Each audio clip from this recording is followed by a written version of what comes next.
Mesdames, Messieurs, bonjour. Bienvenue sur votre plateau matinal. Après un week-end prolongé de repos, nous reprenons avec notre émission.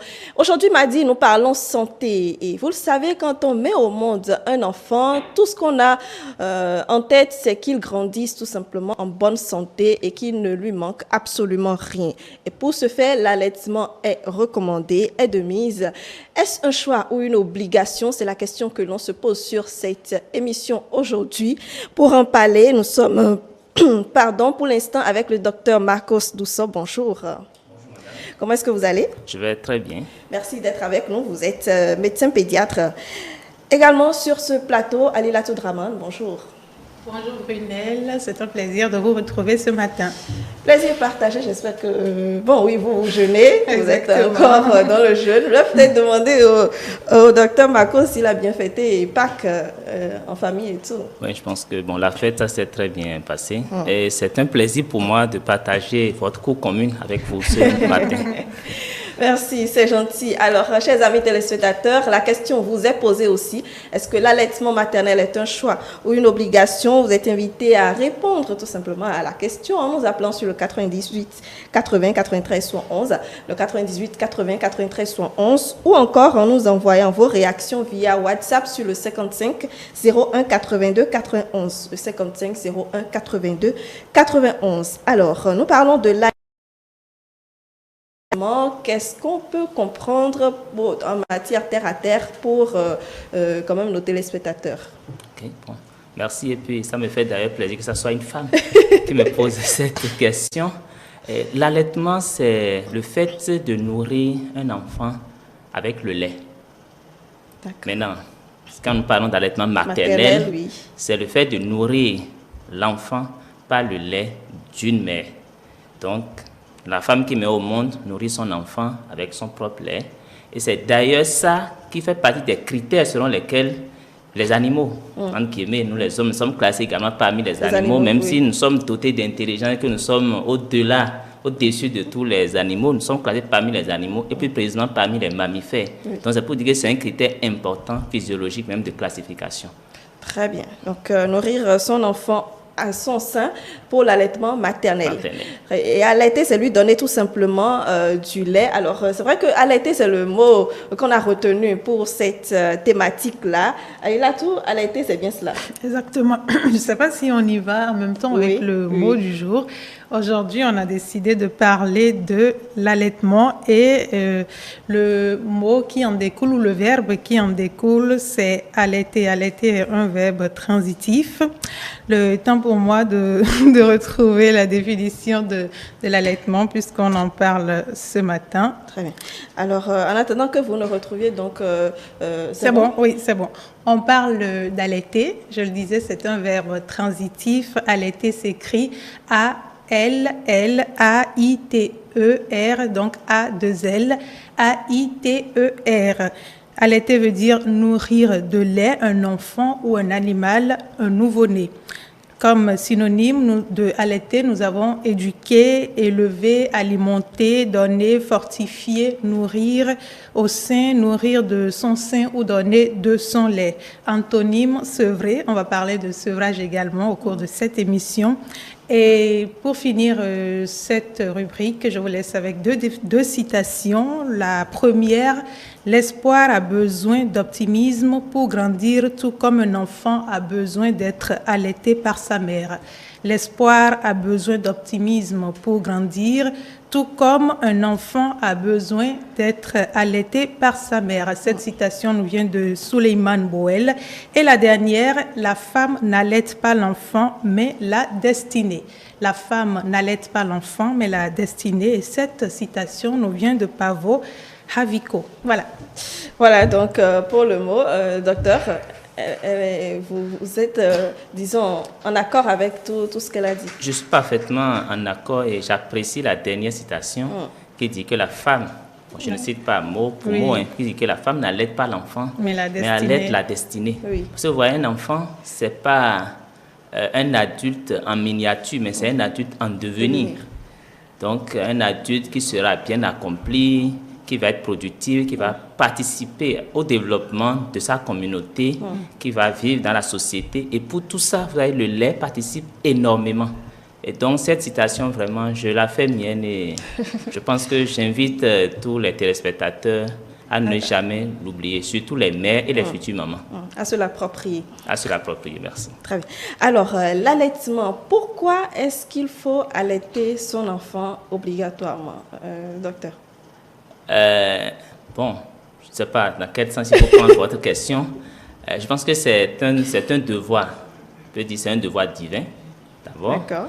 Mais je dirais, pour parler science, que quand on voit le lait maternel, c'est le premier repas, c'est la nourriture. Et donc, si nous ne mangeons pas, nous n'allons pas vivre. Et c'est déjà fait comme ça pour répondre vraiment aux besoins de l'enfant. Donc, ne pas allaiter son enfant, il faut vraiment avoir des raisons extraordinaires, des raisons vraiment justifiées, fondées pour ne pas le faire. Sinon, ce serait vraiment priver son enfant d'un droit ou vraiment de beaucoup de bénéfices. Et je ne pense pas qu'une mère veuille faire du mal à son enfant. Tout à l'heure, c'est sûr, nous allons parler des avantages, de tout ce que le lait peut essayer d'apporter à un enfant. Et c'est sûr qu'à travers ça, les téléspectateurs comprendront que c'est vraiment un devoir d'amour, même j'allais dire. Très bien. Allez, là. Allaiter son enfant, on parle de l'allaitement en général ou on parle de l'allaitement maternel dans ce cas, l'allaitement maternel. L'allaitement maternel. D'accord. Pourquoi il faut allaiter son enfant? Docteur l'a dit, parce que allaiter, c'est le nourrir et l'enfant a besoin, tout comme l'adulte, de manger pour pouvoir vivre et surtout pour pouvoir croître. Et on dit le lait maternel est le premier vaccin de l'enfant. Le lait maternel protège l'enfant contre les infections gastro-intestinales. Le lait maternel regorge de vitamines, regorge d'anticorps qui permet à l'enfant de grandir et de croître normalement. Voilà. Très bien. Alors, oui, c'est vrai que tout cela découle également des avantages, ou plutôt, ce sont les avantages qui font en réalité son importance, l'allaitement maternel, donc pour l'enfant. Et quand on parle d'avantages, en termes, disons, beaucoup plus détaillés, qu'est-ce qu'on peut avoir pour l'enfant d'abord? Ok, avant d'aller de façon détaillée, on va aller de façon schématique. D'accord. Tout à l'heure, vous avez parlé de la croissance. Oui. C'est évident. Le développement psychomoteur de l'enfant, c'est-à-dire son développement mental. Ensuite, il faut voir l'avantage par rapport à la prévention des infections, de façon générale.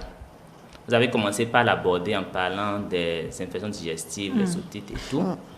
Mais il faut également voir la relation mère-enfant.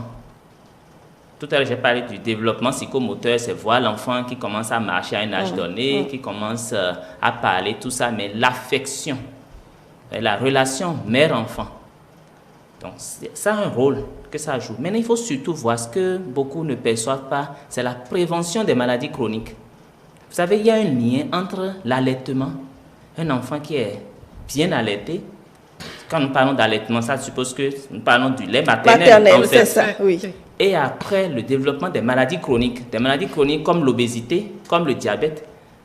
Et il y a un concept que nous abordons souvent en pédiatrie, qui est le concept des 1000 premiers jours, c'est-à-dire l'alimentation de l'enfant depuis le premier jour de sa conception jusqu'à ses 2 ans de vie, impacte vraiment son devenir après, même à l'âge adulte. Et ça inclut les maladies chroniques. Tout à l'heure, j'ai parlé de l'obésité, il n'y a pas que ça. Il y a bien d'autres maladies, l'HTA, les troubles d'hormones et ainsi de suite. Donc, de façon schématique, il y a ça, mais j'ai voulu détailler un peu ce que nous ne percevons pas souvent. Parce que quand on parle d'allaitement, oui, les infections, on le voit, mais aujourd'hui, vous savez, l'obésité, c'est une maladie qui émerge. Oui. Et ça tient parfois sa source depuis là. Donc voilà. Maintenant, si vous permettez, je rentre en même temps dans les détails. Absolument. Nous prenons par exemple les infections. Vous savez, un enfant qui est nourri au sein, on ne peut pas le nourrir au sein depuis 6 mois. Depuis la naissance jusqu'à 2 ans, mais au moins pendant les 6 premiers mois, il faut qu'il soit vraiment nourri au sein parce que c'est une période où l'enfant a une fragilité. D'accord. Cette fragilité fait que s'il attrape des infections, ces infections peuvent aller très vite parce qu'il n'a pas encore développé l'immunité. Donc, le bon Dieu a su faire les choses de sorte que le fait d'allaiter l'enfant, la maman apporte des anticorps. Non seulement il y a des anticorps, mais il y a également les cellules immunitaires, c'est-à-dire les anticorps aident l'organisme à se défendre, mais il y a des cellules qui sont vraiment comme des soldats qui sont contenues également dans le lait maternel, ce qu'on ne va pas retrouver dans le lait artificiel. Malgré tout ce que la science est capable de faire, de materniser l'autre lait, ça ne peut pas apporter ça. Donc, de point de vue infection, c'est important. Et vous savez, les enfants, ils font ce que vous appelez la dentition. Oui, bien sûr. C'est après 6 mois, quand le lait maternel ne suffit plus. Vous allez voir que c'est à partir de là que les enfants commencent à faire les petites infections. Parce qu'à l'âge là, le lait maternel ne suffit plus. Vous voyez, on rentre de plein pied dans les infections, les diarrhées. Donc, vous voyez l'insuffisance du lait maternel, les conséquences que ça apporte par rapport à la dentition. Bon, qui n'ont tous ces phénomènes qu'on voit qui n'ont pas vraiment un lien avec la poussée des dents, mais qui ont plutôt un lien avec l'insuffisance de l'allaitement maternel pour que nous comprenions un peu l'importance, le rôle que le lait maternel joue en matière d'infection. Bon, rapidement, je vais aborder également, tout à l'heure j'ai déjà développé un peu les maladies chroniques, mais je vais parler également de la relation mère-enfant. Mère-enfant. Bon, moi, en consultation, je dis souvent aux mères, si vous voulez que votre enfant vous donne beaucoup d'argent, après, il faut lui donner suffisamment le sein parce qu'il y a une relation qui s'établit, une relation de sécurité. Vous voyez bien, les enfants, on les tape, on fait tous les mères, les tape plus que nous les papas, surtout quand ils sont tout petits. Oui. Mais malgré ça, ils retournent encore à la mère parce qu'il y a un centre d'intérêt. Vous voyez? Et nous tous, nous savons ce que c'est que cajoler, caresser quelqu'un, le sentiment que ça donne. Donc, vous voyez, le fait pour une mère de priver son enfant d'allaitement maternel volontairement, vous imaginez le tort que ça peut créer. Et après, l'enfant peut avoir des difficultés, surtout quand c'est un garçon, peut avoir des difficultés vraiment à considérer la femme, à être sociable. Donc, les psychologues sont bien placés pour pouvoir entrer dans ces détails-là. En parler, très bien. Voilà. Alors, Alilatou, le docteur a beaucoup parlé de ces avantages-là. Est-ce que vous avez l'impression quand même que nos femmes connaissent l'importance de l'allaitement maternel? Je crois de plus en plus, oui. Depuis que l'OMS, l'UNICEF et d'autres organismes font la campagne pour la promotion de l'allaitement maternel exclusif et que chaque fois dans les hôpitaux avec les assistants sociaux également, on essaye de sensibiliser, d'informer les femmes enceintes et après les mamans sur l'importance d'allaiter les femmes, leur bébé, les 6 premiers mois. On voit des séances de sensibilisation même dans les villages avec des groupements de femmes et ça prend. Les statistiques montrent qu'on a évolué quand on prend les années 2000, 2014 à 2019.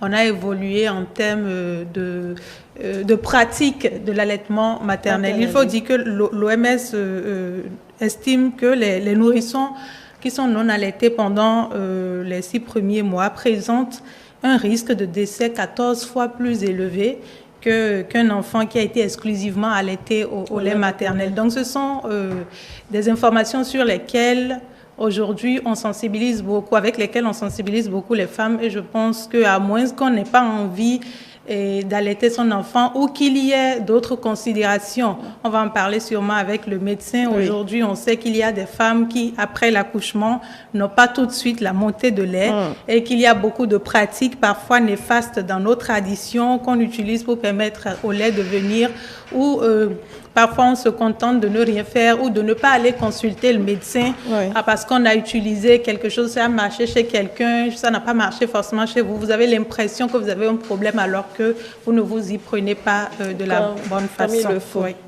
Très bien. Alors, je sais que le docteur veut réagir, mais avant, je voudrais vous proposer de suivre la Vox qui a été réalisée à cet effet, l'avis de quelques femmes ou bien quelques citoyens, j'allais dire, sur, disons, le sujet.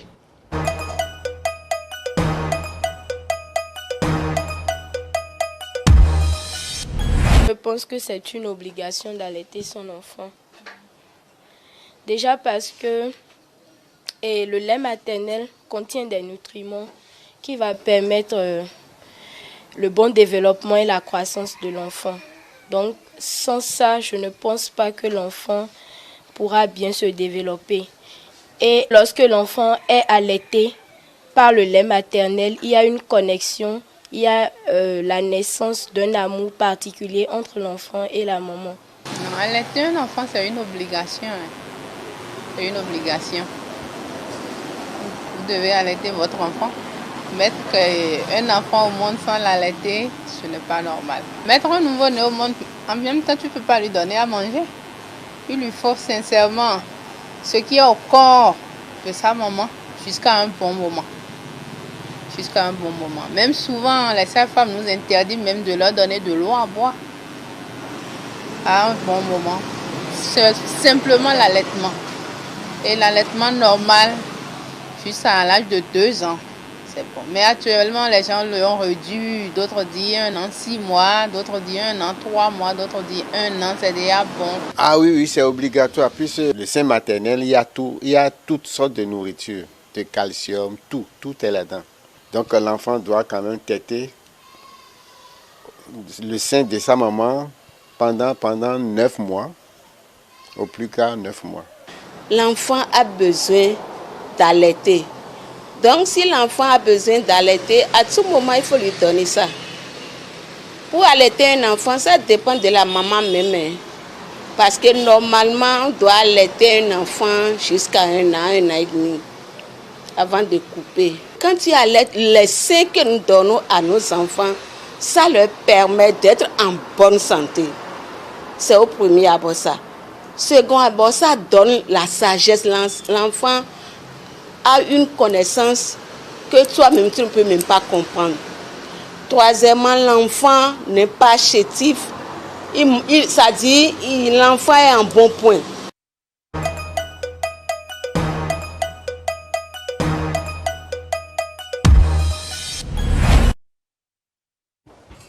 Voilà, c'était donc l'avis de quelques citoyens sur le sujet. On va réagir dessus tout à l'heure. Mais avant, je vous présente Andrea Bachiumba. Bonjour. Bonjour, madame le journaliste. Comme vous voulez. Merci d'être avec nous ce matin. C'est un plaisir pour moi d'être avec vous. Vous êtes enseignante à la retraite, vous êtes maman également, oui. Et avec vous, on aura beaucoup plus d'anecdotes, d'expériences donc sur comment est-ce que ça s'est passé et également sur tout ce que vous en savez sur l'allaitement maternel. Alors, vous avez suivi l'élément qui vient de passer, Dr Marcos, sur les avis des citoyens que vous avez suivis. Qu'est-ce que vous en pensez? Bon, je pense que l'essentiel a été dit. Hein. Presque tout ce qui a été dit dedans, je suis pour, je partage leurs opinions. Il y a un intervenant qui a dit 9 mois. Oui. Bon, là, je voudrais apporter quelques clarifications. Bien sûr. L'allaitement maternel, l'OMS recommande de le pratiquer jusqu'à 2 ans. C'est vrai, dans nos habitudes, c'est 18 mois que nous observons souvent. Donc 18 mois, c'est encore acceptable, mais pas 9 mois. S'il n'y a pas d'autres raisons, il ne faut pas le faire à 9 mois. Et on recommande de faire l'allaitement maternel exclusif, c'est-à-dire de ne rien donner d'autre, même pas de l'eau, même pas de tisane, à part les médicaments qu'on peut peut-être donner pour des raisons de santé, rien d'autre, uniquement le sein et rien que le sein, jusqu'à 6 mois. 6 mois, d'accord. Bon, parfois, on peut mettre un peu de nuance et permettre exceptionnellement, pour des raisons pratiques, de le faire jusqu'à 4 mois, parce qu'il y a des enfants qui sont trop demandeurs, de sorte que, au lieu que ça suffise jusqu'à 6 mois, déjà à 4 mois, on a quelques difficultés, mais c'est rare. Ce n'est pas vraiment fréquent. Très bien. Oui. Si vous permettez, je voudrais également revenir sur quelques propos de Mme Draman, qui a tout à l'heure dit que 14% de décès, les enfants qui ne sont pas allaités exclusivement au sein, par rapport aux enfants qui sont allaités exclusivement au sein, 14% de décès. 14 fois plus. 14 fois plus de décès. Oui. Ça s'explique par tout à l'heure ce que je disais, la fréquence des infections. Et les enfants sont très fragiles. Donc c'est pour confirmer, pour aller dans le même sens, pour renchérir ce que vous avez dit. Voilà ce que je peux Très bien, merci. C'est important qu'on insiste sur le fait qu'il ne faut pas donner les tisanes. Je sais qu'on nous dira qu'on est en Afrique, c'est compliqué. Dès que bébé est là, on commence par donner des tisanes pour le protéger de ci, de ça, pour renforcer son organisme. On aura beau parler, les belles-mères diront que, ou les mamans diront que c'est la solution. On nous a mis au monde comme ça, on nous a élevés comme ça, mais c'est très important, l'allaitement maternel exclusif pour les 3 premiers mois. C'est dit également que quand on pratique l'allaitement maternel exclusif, ça je parle des mamans, que c'est également un bon contraceptif pour ne pas tomber enceinte, même si là également il faut prendre avec pincette, parce que quand ce n'est pas exclusif, que vous mettez de l'eau, de la tisane, que vous tombez enceinte après, ne dites pas que c'est sur un plateau qu'on a dit que c'est contraceptif et que vous êtes tombé enceinte après. Voilà. Très bien. Alors, Ça nous allons... arrange le pédiatre. Oui, pourquoi pas, oui, ça arrange le pédiatre. Nous allons parler des freins peut-être à l'allaitement maternel un peu plus tard. Andrea Bachumba, l'allaitement, vous avez suivi également un bout quand même des intervenants qui sont passés tout à l'heure. On peut dire qu'ils sont assez bien informés de la situation. Ah oui, je suis d'avis avec eux, je partage pleinement leur avis. Le docteur vient de le dire également. Il est personne bien autorisée et je crois que ce sont les informations que j'ai également. Très bien. Alors, l'allaitement, vous avez combien d'enfants, si je peux me le permettre? J'en ai beaucoup. D'accord. Et j'espère que vous les avez tous allaités. Oui. Je voudrais quand même que vous nous partagez avec nous quand même un bon moment ou bien quelque chose par rapport à l'allaitement, votre expérience. Oui, il faut dire que moi, mon aînée, par exemple, elle a été allaitée, elle a subi un allaitement exclusif. Donc, rien que le sein maternel, l'allaitement maternel, depuis sa naissance jusqu'à 6 mois. Et quand j'ai voulu intégrer le biberon, elle m'a cassé 3 biberons sur place. Wow. On était à l'étranger, j'étais à l'étranger avec son papa, leur papa, mon mari. Et donc, c'est vrai que je travaillais, mais je n'allais pas au service à l'époque là. Donc, ça fait que je me suis bien occupée d'elle. Et vraiment, rien que le sein. C'est vrai qu'elle était un peu gloutonne, on va dire. Hein? Et à chaque 30 minutes, il fallait l'allaiter. Donc, ça fait qu'elle a pris de l'embonpoint. Elle a gardé cette forme-là, elle a été toujours ronde jusqu'à aujourd'hui. Très bien. Voilà.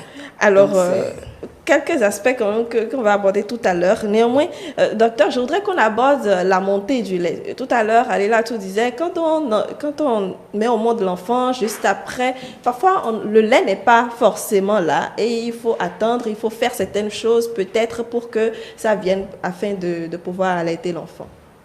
Oui. Qu'est-ce qu'il faut faire? Alors, qu'est-ce qu'il faut faire? Bon, au début, il ne faut rien faire. Au début, il ne faut rien faire. Pourquoi je dis qu'il ne faut rien faire? C'est que le bon Dieu sait faire les choses. Parce que Dieu est au-dessus de la science. Hein.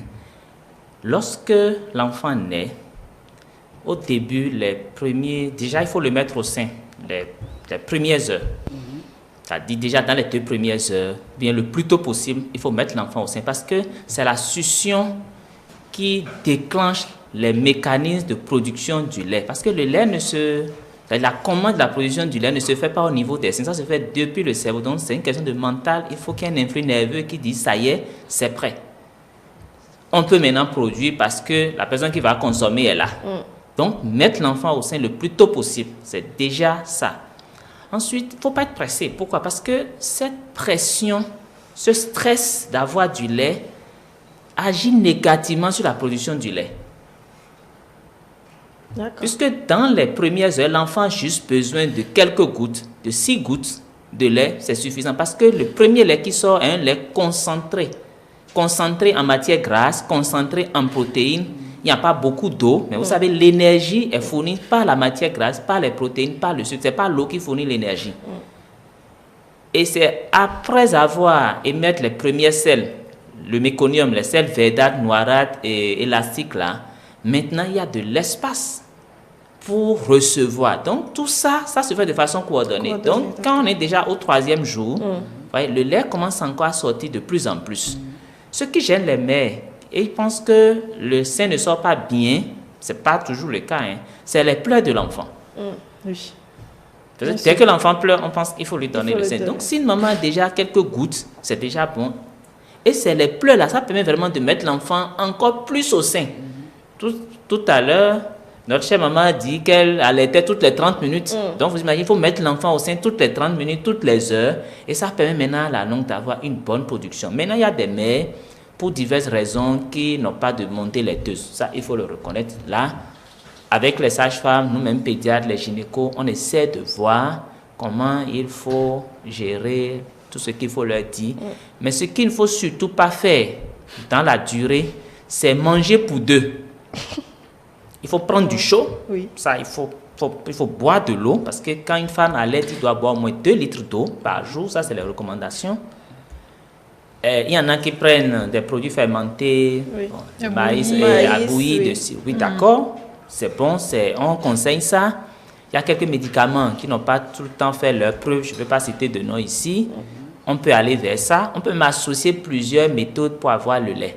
Mais ce qu'il ne faut surtout pas faire, c'est manger pour deux. Parce que quand on commence à manger pour deux, d'abord, c'est une pression. On voit des mamans qui prennent la bouillie.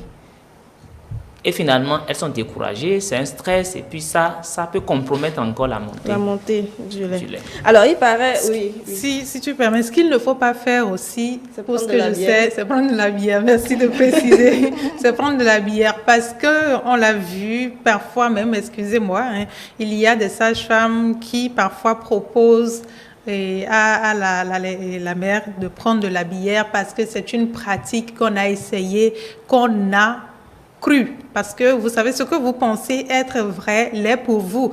Peut-être une personne a pris et après elle a marché, peut-être qu'il y a eu d'autres facteurs qui ont contribué à ce que ça marche, et on a l'impression que systématiquement, quand le lait ne vient pas, prenez une bière bien frappée, bien fraîche, et ça va venir. N'oublions pas que ce qu'on prend passe par le lait, et donc quand vous prenez de l'alcool, de la bière, systématiquement il y aura quelques débris qui vont rester dans le lait. Je parle sous la permission du médecin, bien évidemment, et que l'enfant va prendre aussi. Bon, je ne voudrais pas vous contredire sur ce sujet. Je ne voudrais pas aussi qu'on pense que je suis pour qu'on prenne de la bière. Mais vous savez, il y a des pratiques que les mères ont et qui nous revient à nous médecins et aux chercheurs d'analyser et de voir. Parce que moi, dans ma pratique, je constate, c'est pas psychologiquement les mères pensent, mais je constate qu'il y a des mamans qui prennent de la bière et que ça leur marche. Mais attention, même quand nous prenons de la pâte, quand nous prenons du maïs, ça se transforme en alcool. La crainte, c'est que la maman prenne une boisson alcoolisée. En fait, c'est la crainte qui est derrière. Donc, il faut nuancer, parce qu'il y a des mères qui vont dire non, mais qu'est-ce que vous dites? Moi, j'ai pris, ça a marché. Et ça a marché. Il y a ce qui marche, mais il faut voir qu'est-ce qui est derrière. Il y a des mères, par exemple, qui prennent des bières sans alcool. Et puis bon. Et ça marche. Maintenant, les mères qui prennent également des bières, vous voyez, quand ils prennent de la bière aussi, vous voyez, ça a un effet anti-stress. Mais je ne conseille pas. Il faut prendre ça avec précaution. Il faut prendre ça avec précaution. Donc, c'est peut-être pour ça que ça marche. Mais ce qu'on craint, c'est avoir une pratique qui marche et qui vraiment sécurise la santé de l'enfant et de la mère également. Très bien. Alors, Andra Bashimba, est-ce que vous avez dû utiliser des choses aussi pour que... En fait, moi, je n'ai rien utilisé comme bière parce que je ne sais pas boire. Mais je prends, par exemple, de l'eau chaude dès la naissance de l'enfant. C'est de l'eau chaude. Et à l'époque, on nous faisait prendre des tisanes. Je n'étais pas ici, je n'en avais pas pris. Mais par contre, je me nourrissais bien parce que je savais qu'il fallait bien se nourrir pour que l'enfant puisse retrouver les nutriments nécessaires pour sa croissance, pour son développement. Très bien. Je vous propose, chers amis, de marquer une pause. Voilà une belle chanson qui nous dit combien de fois les mamans sont importantes dans nos vies. Alors, nous poursuivons nos échanges sur l'allaitement maternel. Et nous étions en train de parler de ses avantages pour l'enfant, pour le bébé. Et quand on parle d'avantages, je suis sûre également qu'on peut en compter pour la nourrice également, pour la maman. Docteur. Oui, l'allaitement, déjà, pour une mère, ça lui permet d'avoir un sentiment d'accomplissement. Parce qu'il y a des mères qui ont rêvé avoir d'enfants et puis nourrir leurs enfants. Donc, c'est vraiment quelque chose qu'ils réalisent dans leur vie. Et il est arrivé, moi, il m'est arrivé de voir des mères pleurer simplement parce que l'enfant a pris du temps pour prendre le sein. Donc, pour que vous voyez vraiment ce sentiment, ce que ça fait pour une mère. Mais au plan de la santé, l'allaitement diminue le risque de certaines maladies, notamment le cancer du sein, par exemple. Okay? Et également le cancer du col de l'utérus. Et lorsque la maman allaite, surtout lorsqu'elle a fait la pratique de l'allaitement maternel et exclusif pendant les 6 premiers mois, ça l'aide à perdre rapidement du poids. Parce que quand on finit d'accoucher, habituellement, on gagne du poids. Il y en a des mères qui gagnent jusqu'à 8 kilos, mais la moyenne tourne autour de 5 kilos, donc ça permet de perdre du poids. Et ce n'est pas sans effets positifs sur la santé. Et également, l'allaitement détend la maman. Quand une mère allaite, bon, c'est vrai, je n'ai jamais allaité, mais ça me donne envie même d'allaiter parce que quand on voit... voilà, bon, peut-être que... Donc, que ça détend la mère et puis voilà, donc ça le met à l'aise. Et puis, vous voyez, quand les enfants allaitent, c'est-à-dire il y a une communication entre la mère et l'enfant. Et parfois, c'est même au détriment de nous les papas. Mais bon, on prend ça comme ça. Vous n'avez pas le choix. Je voudrais bien avoir l'avis de André. Il faut dire que quand une maman allaite, c'est pour elle un plaisir. On se sent mère, on est joyeuse de pouvoir donner. Et c'est par là qu'on échange avec l'enfant. C'est un canal de communication très fort. Et non seulement du côté de la mère, mais du côté de l'enfant aussi. Vous sentez un épanouissement en l'enfant. Regardez, pendant que vous allaitez, regardez, le regard, fixez votre regard sur l'enfant et donnez-lui avec passion. Vous allez sentir. Et c'est en ce moment, si vous avez par exemple des prières à adresser à votre enfant, c'est en ce moment-là, il faut le faire et demander ce que vous voulez pour cet enfant-là, qu'il soit pour vous. Dites, commencez par le faire. Aujourd'hui, il y a beaucoup de choses. À notre époque, ça ne se disait pas en tant que tel, mais ça s'observait. Les mamans savaient le faire et leurs enfants étaient très épanouis. Et, il faut le dire. Il faut dire que c'est un plaisir partagé parce que non seulement la maman aimait le plaisir, l'enfant également, pendant la succion, est épanoui. On ne peut plus ne pas donner, ne pas partager cet instant-là de bonheur entre la maman et son enfant. C'est vrai que quand Madame Andrea Bachumba en parle, bon, on rêve, on imagine. Avec des thèmes vraiment pratiques, vous voyez, le plaisir. Donc, on sent vraiment le plaisir. L'accomplissement. On est satisfait. Ouais. On sait qu'on on a accompli un devoir et très bien accompli. Donc, c'est toujours, moi, je conseille toujours aux enfants, aux mères, de donner rien que le sein maternel aux enfants. Parce que c'est plein de nutriments. Plein de nutriments. C'est une richesse. Donc, c'est ça que les personnes, les gens à l'Occident envient. C'est pas la même chose là-bas. Ils le conseillent, mais ils ne le pratiquent pas aussi bien que les femmes africaines. Voilà. Allez là. Oui, ça donne envie. Même si je ne vais pas vous demander comment est-ce que ça se passe. Non, c'est bon. Mais je pense qu'on a vu faire, on a entendu, on a surtout vu faire, même si on l'a pas pratiqué. On a vu dans notre entourage des femmes allaiter et c'est vraiment un moment magique. Alors, je vous souhaite que cela vienne le plus Amen. tôt que possible et pendant que vous en éprouvez le besoin. Ouais, amen. Voilà. Merci. Oui. Donc, vous voyez, c'est un moment magique et ça donne vraiment envie de partager, surtout pour celles qui sont disponibles. On sait aujourd'hui, on va sûrement y revenir. Parfois, on dit allaitement maternel exclusif. On dit qu'il faut il faut se donner du temps avec son bébé. Il faut un minimum de temps pour allaiter son enfant, communiquer et tout ça. Mais de plus en plus, on constate des mères qui sont pressées. On a beaucoup de choses à faire quand ce n'est pas le boulot qui a commencé parce qu'il ne faut pas oublier qu'on a au moins 2 mois, 3 mois de congé maternité, au moins 2 mois pour celles qui planifient leur congé maternité pour donner le lait à bébé. Quand on donne le lait à bébé, c'est le moment idéal pour partager, pour lui faire ressentir tout ce que vous vivez, tout ce dont vous rêvez pour lui. Et la communication passe, même quand on a l'impression qu'il n'entend pas, on le voit souvent sourire, faire des gestes, ça veut dire qu'il entend et qu'il comprend bien, qu'il acquiesce ce que vous lui dites. Ouais. Très bien.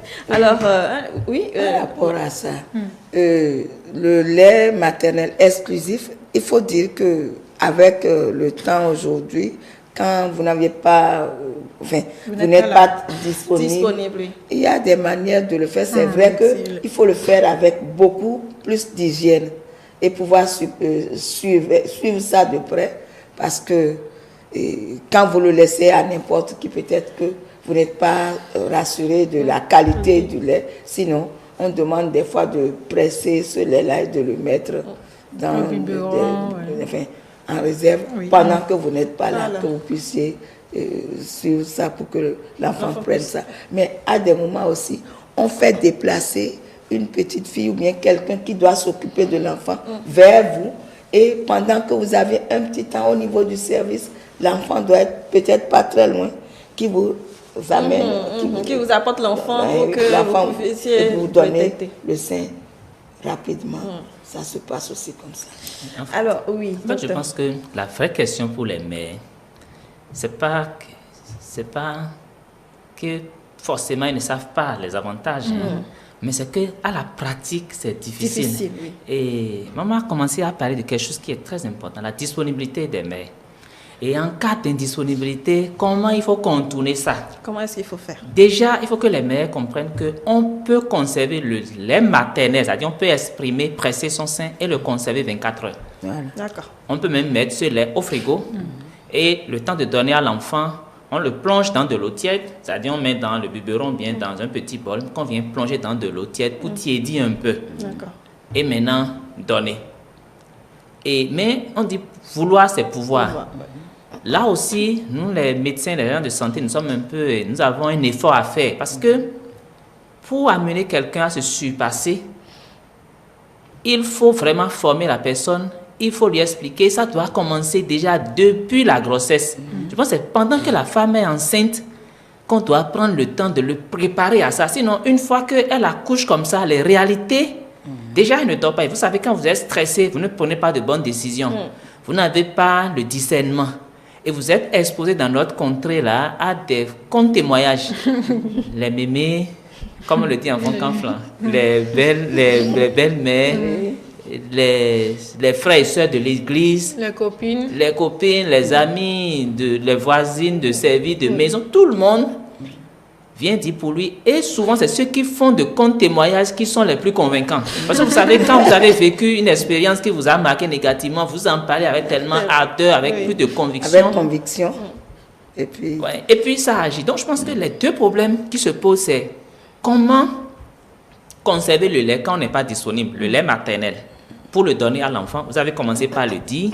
Et ensuite, comment préparer la mère à vraiment prendre le sein. Si on joue sur ces deux volets, on va améliorer. Moi, j'ai vu dans une étude, par exemple, où des mères sont disponibles. Elles sont à la maison, elles n'ont pas encore commencé le boulot. Ça a été fait dans 4 ministères de Cotonou. C'est une étude qui a été faite en 2014-2015 par un nutritionniste. Mais on s'est rendu compte que même déjà, pour des femmes cadres, à 2 mois, avant 2 mois, pendant qu'elles sont à la maison, 70% d'entre elles avaient déjà commencé à donner autre chose. pour peut-être préparer l'enfant. Déjà même dans le premier mois, même pas à 2 mois, dans le premier mois, parce qu'elles se disent soit ils vont préparer l'enfant à la reprise et tout. Même si on veut préparer l'enfant à la reprise, 1 mois à l'avance c'est trop. 10 jours, 1 semaine c'est déjà bien. Et il faut faire de son mieux d'abord. C'est quand on est contraint qu'on va voir ensemble comment il faut faire et autres. Et il y a également les congés de maternité. Oui. Bon. Il y a des mères qui, par rapport à ces congés de maternité, savent prendre des astuces pour prolonger un peu. Pour prendre, c'est-à-dire, au lieu d'aller vite en congé, si le boulot le permet, il vaut mieux aller au dernier moment pour prendre. Mais ça dépend. Ça, il faut voir des contraintes de votre boulot et tout, et suivre les recommandations de votre gynécologue. C'est quelques aspects que je voulais aussi soulever. Très bien. Je pense que, Andrea, oui. Et il faut dire que je suis relais communautaire dans mon quartier. Je suis présidente d'une ONG, donc je parle des enfants. Donc, il faut pouvoir, comme l'a dit le médecin, préparer les mères déjà pendant leur grossesse à ce processus-là, pour que ce soit bien perçu et que l'importance soit soulignée. Voilà.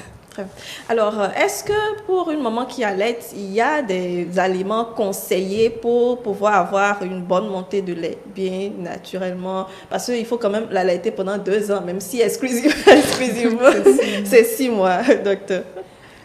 Oui, bon, pour la montée laiteuse, ça se passe dans la première semaine. Une fois que la montée laiteuse est lancée, c'est que l'enfant tète, ça entretient la production du lait. Mais ce qui nous importe le plus, c'est la quantité, la qualité de lait. Voilà. C'est que dans la montée laiteuse, vous le mettez dans la quantité aussi. Mais là, il faut boire de l'eau. Pour une femme allaitante, c'est 2 litres. Les recommandations sont claires, c'est 2 litres d'eau.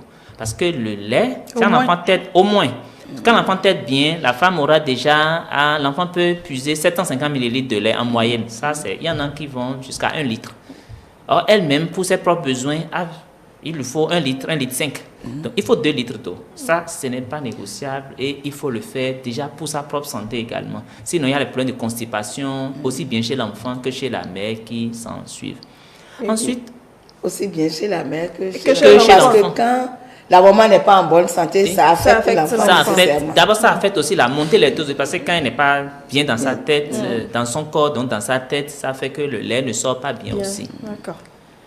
L'autre chose aussi qui nous importe, c'est la qualité. Au niveau de la qualité, il y a des aliments qu'il faut prendre forcément. Il faut des aliments riches en calcium. Nous avons les produits laitiers, nous avons le fromage. Ouais. Il faut que les aliments lui apportent vraiment du fer, des vitamines. Donc pour ça, les fruits et légumes, ce n'est pas négociable. Le poisson, la viande. Et quand on parle de ces choses, on raisonne en termes de portions.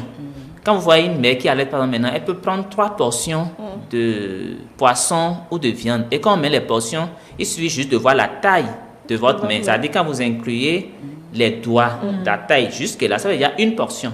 Donc si la maman doit prendre du poisson, il faut que ça soit l'équivalent de ça 2 ou 3 fois. Quand on prend le fromage par exemple, quand vous prenez la taille de votre doigt, de ce pouce-là, vous pouvez prendre des fromages, ça équivaut au fromage de 100 francs là. Une maman peut en prendre 2 ou 3. Ça veut dire que chaque fois qu'elle veut manger, elle met la viande ou bien du poisson, elle ajoute également du fromage. Ou bien, si le papa est gentil, il continue à offrir à la maman du yaourt. Parce que je sais, à des moments donnés, bon, c'est vrai, on cède au caprice, mais quand l'enfant... bon, caprice entre guillemets. Mais quand l'enfant est là, il faut aussi continuer à faire quelques petits gestes en apportant du yaourt et autres.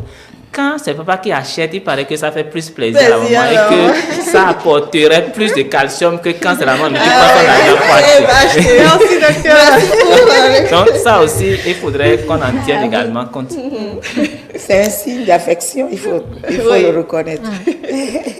Parlant en rapport avec l'allaitement, toujours sous le contrôle du docteur, et on insiste sur la qualité de ce qu'on mange, parce qu'on l'a dit tout au long, depuis qu'on a commencé cette émission, ce que vous mangez passe par le lait. Donc l'enfant mange la même chose que vous. Si vous voulez que votre enfant grandisse en bonne santé, ait les nutriments, les vitamines, les minéraux, tout ce qu'il faut, il faut bien manger. On a des mamans qui, et après accouchement, continuent de manger ce qu'elles aiment beaucoup, pas pour faire de la stigmatisation ou pour porter sur un aliment ou un autre. On voit, si je donne des exemples, pizza, shawarma, hamburger, des repas comme ça qu'on mange tout au long parce que c'est ce qu'on a l'habitude de manger. On voit des mamans prendre de la bouillie parce qu'on a dit oui, il faut prendre de la bouillie, mais la bouillie là contient quoi? Quand on prend la composition de la bouillie, qu'est-ce qu'elle apporte à l'enfant? Il faut tenir compte de tout ça pour consommer vos repas et être sûr que ça puisse aider véritablement l'enfant. Parce que vous allez penser bien manger, votre enfant ne va pas croître, il ne va pas grandir. Après, vous allez... les médecins ne sont pas fatigués puisqu'ils sont là pour ça, bien évidemment, mais ça va vous prendre de l'argent, aller en consultation tout le temps. Tout le temps. Okay. Je voudrais aussi dire quelque chose. Même la difficulté qu'on a, c'est que les mères, avant de tomber enceinte, ne mangeaient pas bien. Or, pendant la grossesse, il faut qu'elle mange mieux. Déjà, elle ne mangeait pas bien. Donc, pendant la grossesse, il faut qu'elle mange mieux. Pendant l'allaitement, il faut qu'elle continue à manger mieux. Tout à l'heure, les éléments que j'ai donnés, c'est les éléments sur lesquels on insiste comme valeur ajoutée à l'alimentation équilibrée. Donc, l'alimentation équilibrée et variée, déjà, c'est quoi? C'est ça, il faut déjà que les mères comprennent pour ajuster. Les fruits et légumes, on en dit 5 à 6 portions. Ou bien d'autres disent 5 à 6 fruits et légumes. Quand on parle d'alimentation équilibrée, ça nous est cher. Ensuite, j'ai parlé déjà de l'eau. J'ai parlé des portions de viande, de poisson et autres. Maintenant, il y a les heures de repas. Il faut manger un certain nombre de fois. Un instant, docteur, je pense qu'on a quelqu'un en ligne. Allô? Bonjour. Bonjour, monsieur. Comment est-ce que vous allez? Comment vous portez? Très bien, merci. Il y a 2 jours. Vraiment, monsieur Troapé, bienvenue. Et Diane. Elle va très très bien, merci. C'est votre papa Troapé qui est bienvenue sur le plateau, j'espère que vous allez à merveille. Oui, je salue le docteur Marco Soubioua là. Oui, la dame. Merci. Mais j'ai suivi, je dis, moi, il y a une question que je pose. Oui. Vous êtes en train de parler de la ville, vous êtes en train de parler des rameaux. Alors, parce que oui. Non, la manière dont les femmes sont dans les rameaux, oui. ce n'est pas la même chose avec les femmes de la ville. Alors, monsieur Troapé, vous parlez de Cotonou là, vous parlez des grandes villes là, parlez des grandes villes.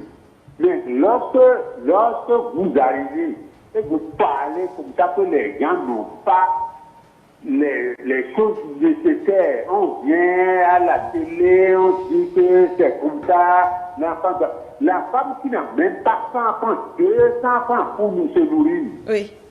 et vous trouvez de lait.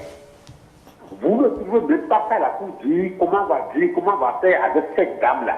Vous dites de donner l'aide matérielle, elle n'a même pas encore trouvé à manger. Pensez un peu, quand même quand on parle là, tout le monde n'a pas les moyens. Ce que vous êtes en train de dire, pour suivre une grossesse là, dans nos rameaux là, nos frères qu'on a laissés au village là, comment ils souffrent là, comment les enfants là, comment nos soeurs sont en train de gérer là. Mais ce n'est pas la peine. Mais la femme de là, l'enfant qu'elle a vu au monde là, que l'enfant pleure toute la vie. Elle va à la maternité. Elle n'a même pas trouvé sa femme pour dire qu'il va l'aider. Oui. Elle va à la maternité. On lui prescrit ordonnance de 10 000, de 8 000. Comment elle fait qu'elle n'avait pas l'enfant trouvé 200 francs pour manger avec ça d'abord avant de donner 5 à l'enfant. Mais c'est dangereux, c'est grave. Parce que quand on veut parler, il faut commencer de la base pour aller dans la ville. Parce que vous là, on fait goudron, on fait l'électricité, on fait tout pour vous là-bas là. Vous voyez que c'est le monde là-bas là, c'est fini, le monde peut terminer à Cotonou. Mais vous oubliez que c'est à partir des rameaux qu'on nourrit Cotonou. Moi, je ne suis pas d'accord pour ce que. C'est-à-dire qu'il faut chercher une solution. Comment venir dans les rameaux? Mais je ne veux pas descendre dans les rameaux pour voir les femmes qui sont dans les rameaux là. Comment ils vivent. D'accord. Et maintenant, l'effort se consentit là, avant d'aller dans la ville, nous savons déjà. Très bien. Donc, il faut essayer de voir. Maman aussi, qui est là. Elle sait qu'elle a des gens au village. Elle peut-être reconnaît. Ma maman qui est là, elle reconnaît qu'il y a des gens qui sont dans le village qui ne peuvent pas faire sortir 600 francs. Pour pouvoir se manger. Très bien. Merci. Vous allez à l'assistance ici, dans les centres sociaux, vous ne trouvez rien. C'est énorme. On vient à Cotonou, là, on dit que tout va bien. Merci, M. Troapé. Alors, c'est vrai que tout ne va pas forcément bien à Cotonou, hein? Non, la majorité, nous sommes dans les hameaux. Nous sommes avec la Peut-être que même ceux qui sont dans les hameaux vivent mieux. Oui. Merci, M. Troapé. On va aborder le sujet tout à l'heure. Merci bien. Il faut qu'on arrive à les défendre aussi. Le pauvre gars, là, il faut qu'on arrive à les défendre. D'accord. Il ne faut pas rester à Cotonou pour parler. Moi, je dis, les gens doivent descendre à Sinandé pour venir voir comment les femmes vivent à Sinandé, pour les aider. Très bien. Merci. Merci beaucoup. Oui, merci beaucoup à Monsieur Troapé pour son appel. Qui met en évidence le cri de cœur de beaucoup de téléspectateurs. Je suppose qu'il y a des téléspectateurs qui se posent également les mêmes questions, mais je voudrais rassurer M. Troapé que l'émission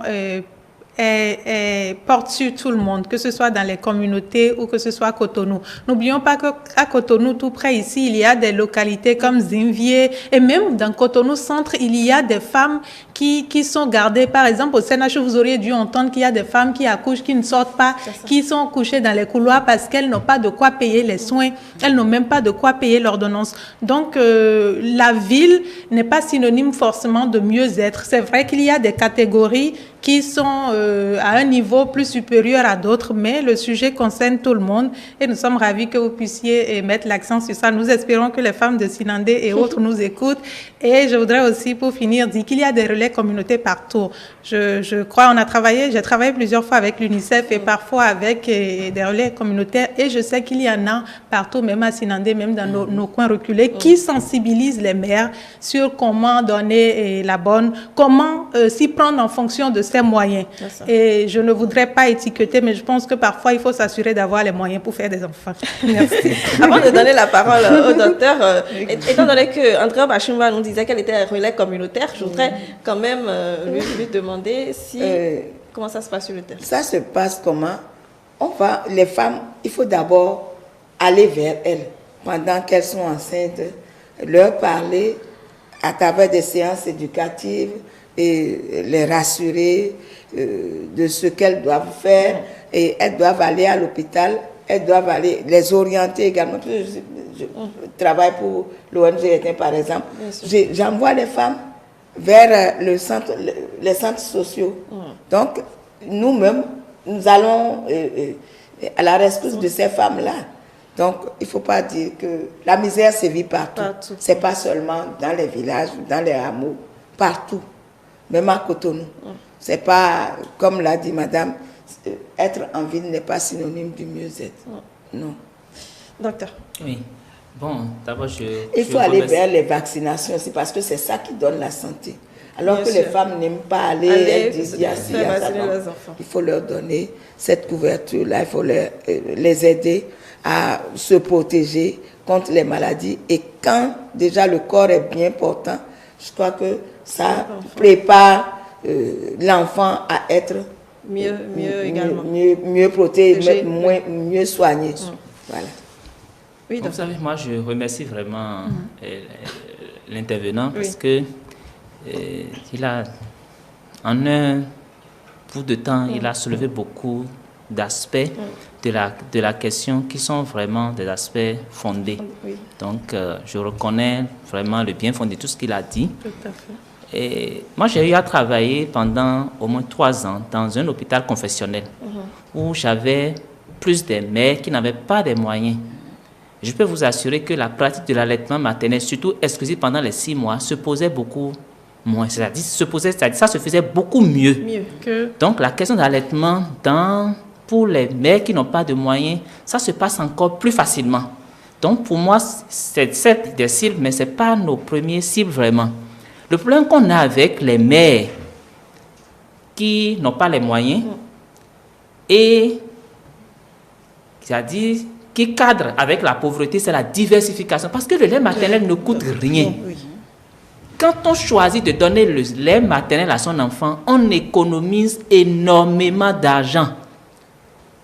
Et il ne faut surtout pas donner le lait de vache. Tout cru comme ça. Ça, c'est catastrophique. Et il suffit seulement que la maman mange normalement. On ne demande pas de manger extraordinairement. Moi, j'ai vu une fois une maman qui vend des fruits. Mais quand je lui ai dit, prenez les fruits, elle a dit, docteur, pourtant je vends, mais je n'en prends pas. C'est pourquoi je reviens encore à nous, qui sommes les Akowé, qui expliquons les choses aux gens. J'ai l'impression que nous ne nous asseyons pas forcément sur la priorité. Éduquons déjà les mères à bien manger. Non seulement l'éduquer à bien manger, à bien cuisiner. Mais parfois, l'occidentalisation de fait que nous dévions faire des choses, et c'est ça qui nous fait coûter de l'argent et qui nous appauvrit encore davantage. On pense bien manger alors que... Avoir du riz, avoir de la pâte, avoir du crin-crin, avoir les poissons d'Oevi, ça coûte quoi? Ça ne coûte rien. Maintenant, la question de pauvreté, dans tous les documents, on sait que c'est une question de politique. Et c'est beaucoup de facteurs qui entrent en ligne de compte. Donc, c'est notre travail à nous tous. Je voudrais également j'ai commencé à parler de la diversification. En fait, c'est là où la difficulté se trouve, comme j'ai commencé à le dire. Mais également, quand on commence par diversifier, ça ne veut pas dire qu'il faut arrêter l'allaitement maternel. Parce que le lait maternel a un plus. C'est un lait gratuit qui apporte un plus. Donc, il y a des moments aussi qui sont pressés de sevrer l'enfant. Et même là encore, ce problème se pose beaucoup plus avec les femmes fonctionnaires qui travaillent. Dans les villages, les gens ils donnent le sein, ils allaitent leur enfant, ils n'ont pas de contraintes. Ils sont au champ avec leur enfant, ils sont au dehors avec leur enfant. Donc, je pense que nos cibles, c'est vraiment les mères qui travaillent et autres. Et il ne s'agit pas d'être obèse pour penser qu'on est en bonne santé aussi. Parce que quand on voit en ville des femmes qui sont bien rondes, qui sont très obèses, ça ne veut pas forcément dire qu'elles n'ont pas de problème. Peut-être même qu'elles ont plus de problèmes que les mères qui sont au village et qui donnent l'impression d'être chétives, d'être... Et il ne faut pas aussi confondre la pauvreté et le bonheur. Parce qu'on peut être... C'est nous parfois qui voyons que les autres sont pauvres. Elles dorment, elles sont là où elles vont dormir, elles mangent à leur faim, parfois même mieux que nous. Oui, donc, le problème que pose le téléspectateur, je reviens là-dessus pour dire que c'est pertinent, mais je voudrais rappeler à docteur, il dit quand on a 100 francs, comment est-ce qu'on fait pour bien manger, pour que l'enfant puisse avoir le lait de qualité. Quelqu'un peut avoir 100 francs et peut ne même pas avoir besoin d'aller acheter à manger. Parce qu'il a 100 francs en poche, mais il a le maïs, il a tout ce qu'il faut. Donc, ce n'est pas une question d'avoir 100 francs. La pauvreté, c'est une question générale, mais au-delà de la pauvreté, c'est quelle est notre connaissance de la pratique culinaire. Comment on fait pour qu'avec le peu de moyens que nous avons, nous mangeons au mieux.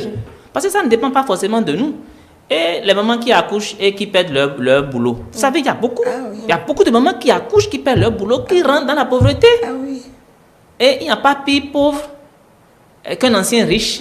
Il ne sait pas dans quelle direction aller. Donc, moi, je souhaite que notre priorité soit le combat que nous avons à faire. Je suis tout à fait d'accord avec l'intervenant, mais la solution que son intervention m'inspire, c'est que nous devons tout faire pour éduquer les mères à comment s'alimenter. Même déjà en allant dans la brousse, simplement. Dans le jardin. Avoir une bonne pratique. Déjà. Il faut dire que dans les villages, et les gens ont la possibilité de faire de petits jardins. Il y a les légumes, ils ont tout à portée de main. Et s'alimenter ne pose plus aussi de problèmes que ce que nous vivons en ville. Quand vous avez les légumes, les fruits à portée de main dans les villages, en ville, il faut débrousser pour en avoir. Donc, ce n'est pas la même chose. La pauvreté existe partout, mais ne se gère pas de la même manière partout. Avec peu de moyens, dans les hameaux dont il parle, il y a beaucoup plus à manger. Parce que c'est de là-bas qu'on voit ça vers Cotonou. Il y a aussi beaucoup plus de bouches. Vous allez voir 6 enfants, 8 enfants. C'est un problème global qu'il faut résoudre dans l'entièreté. Alors, nous allons poursuivre. Docteur, je voudrais quand même demander, est-ce qu'il peut arriver à un enfant, à un bébé, de refuser le sein? Ah oui. Je dis oui parce que ça arrive, c'est très stressant aussi bien pour la maman que pour le pédiatre. Déjà, il y a l'anorexie du nourrisson. Souvent, ça commence à partir de 8 mois. D'accord. De 8 mois jusqu'à même 2 ans. Pourquoi? Où les enfants font l'anorexie, c'est-à-dire ils ne veulent pas manger. Okay. Et c'est un trouble parfois passager, mais qui relève de l'ordre de la psychologie. Donc, il y a plusieurs raisons, il faut fouiller. Mais avant de parler de ça, c'est qu'il y a des enfants qui, au moment de la diversification, c'est-à-dire au moment d'entamer le sevrage, c'est-à-dire de leur retirer le lait, ce qui correspond au sevrage, et d'introduire de nouveaux aliments, ce qui correspond à la diversification, c'est qu'ils ont du mal à accepter. Ce n'est pas qu'ils refusent, donc c'est que déjà, il faut qu'ils acceptent après. Il faut qu'ils acceptent pour refuser après. Donc, à ce niveau aussi, il y a des difficultés des enfants qui n'acceptent pas de nouveaux aliments. C'est-à-dire, quand vous voulez leur introduire autre chose que le lait, ils résistent. Donc, voilà. Très bien. Je pense que Madame a dit tout à l'heure. En fait, il faut comprendre que c'est progressif aussi. Parce qu'il ne faut pas lui retirer le lait d'un coup et remplacer. Donc, il faut remplacer en même temps. Non, il faut aller progressivement. Si par exemple vous avez l'habitude de lui donner 6 tétés, commencez par aller à 5, 4, 3 et introduisez maintenant le repas, les repas un peu fluides et que l'enfant sente que ce n'est pas de fait. Donc progressivement. Et la maman aussi doit savoir quoi donner à l'enfant en ce moment-là pour que le refus ne soit pas total. Et voilà. Un instant, docteur. Oui, si tu permets, Brunel, je voudrais poser une question à docteur. Combien de fois allaiter un bébé pendant 24 heures? D'abord, le nombre varie en fonction de l'âge de l'enfant. Sinon, en moyenne, c'est 8 à 12 fois. Ça fait toutes les 3 heures, toutes les 2 à 3 heures de temps. Mais en pratique, c'est à la demande. Et les signes de demande, il faut comprendre que dès que l'enfant commence déjà à tourner la langue, à s'agiter, et à pleurer, on lui propose le sein. Donc, c'est autant de fois que possible, mais en moyenne, c'est 8 à 12 fois. Et ça dure combien de temps? Ça, c'est pour un enfant qui est uniquement au sein. Avec le temps, quand on commence à faire la diversification, d'abord, avant même que la diversification ne commence, il y a des enfants qui, quand ils têtent comme ça, une fois, ils ont la possibilité de prendre plus de quantité. Donc, ils augmentent en quantité et diminuent la fréquence. Donc, vous pouvez voir par exemple qu'il peut passer à 6 tétés. Maintenant, quand vous commencez à diversifier, à introduire d'autres choses, ça réduit forcément la fréquence d'allaitement. Et pendant une tétée, ça va prendre combien de temps? Parce que, oui, parfois, on voit des mères qui sont fatiguées. Dès que l'enfant sort sa bouche, il faut arrêter ça. Est-ce qu'il y a des minutages précis pour un allaitement pour...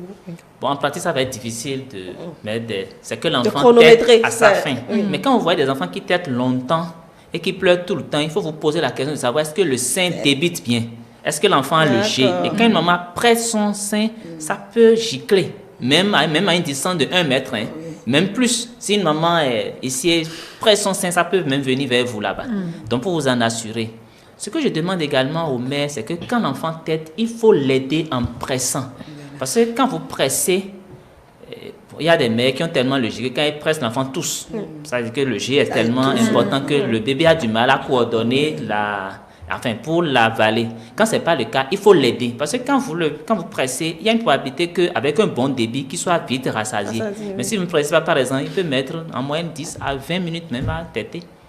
Et puis aussi, ce n'est pas la même chose pendant les périodes de la journée. Il y a des bébés de 0h à 5h du matin, ils tètent sans arrêt jusqu'au petit matin.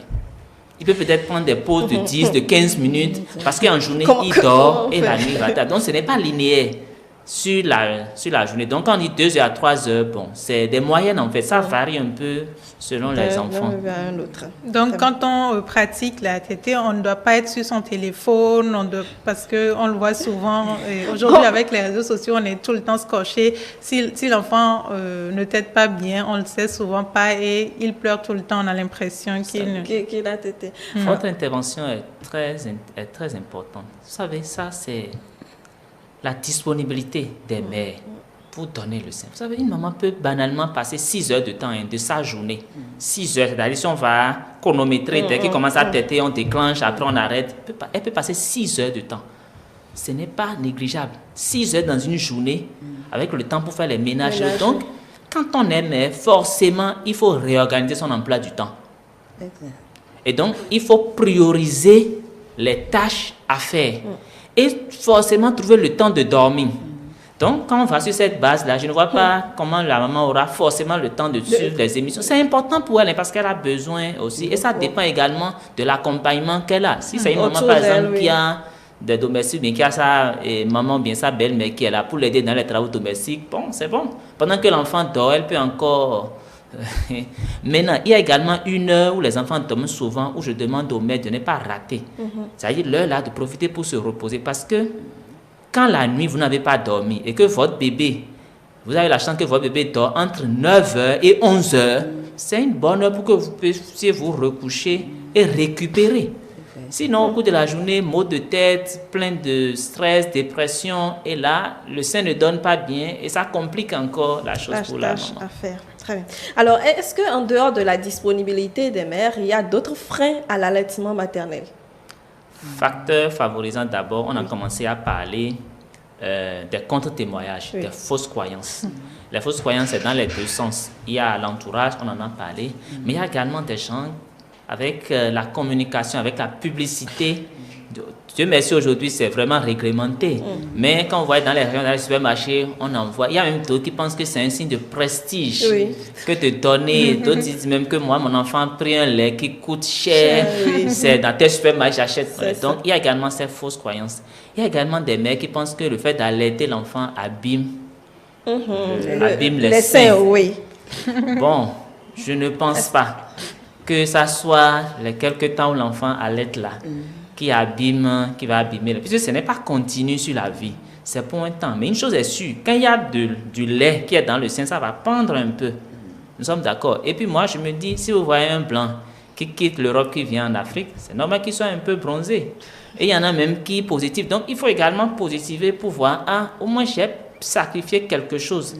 Mais ce quelque chose que j'ai sacrifié ne doit pas être, ça ne peut pas être comme quelqu'un qui n'a pas vraiment à coucher. Je pense quand même que, pris sous cet angle, je ne vois pas pourquoi une maman va penser que ça abîme. Non. Même si ça devrait abîmer, parce qu'il y a des mères, j'ai vraiment du mal à les convaincre de ça. Même si ça devrait le faire, c'est dans une proportion, c'est pas très remarquable. En fait, quand elle parle d'abîmer, c'est quoi en réalité? Les seins tombent. Oui. Maman, pourquoi ne pas laisser tomber les seins? Ah non, tout ça c'est à cause des papas. À cause des papas. Pendant ce temps-là, c'est pour l'enfant. Donc, après, le papa va se débrouiller. Oui, et puis après, quand on allaite aussi l'enfant, il y a des méthodes pour soutenir également le sein. Donc, on ne peut pas donner. Et puis, il faut aussi éviter de se coucher à plat le ventre également.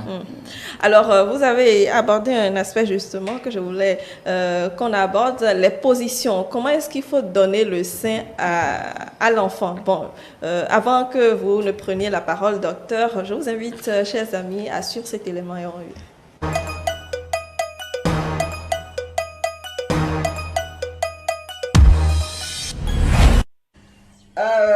Dans l'heure qui suit l'accouchement, dans la première heure qui suit l'accouchement, il faut mettre le bébé au sein.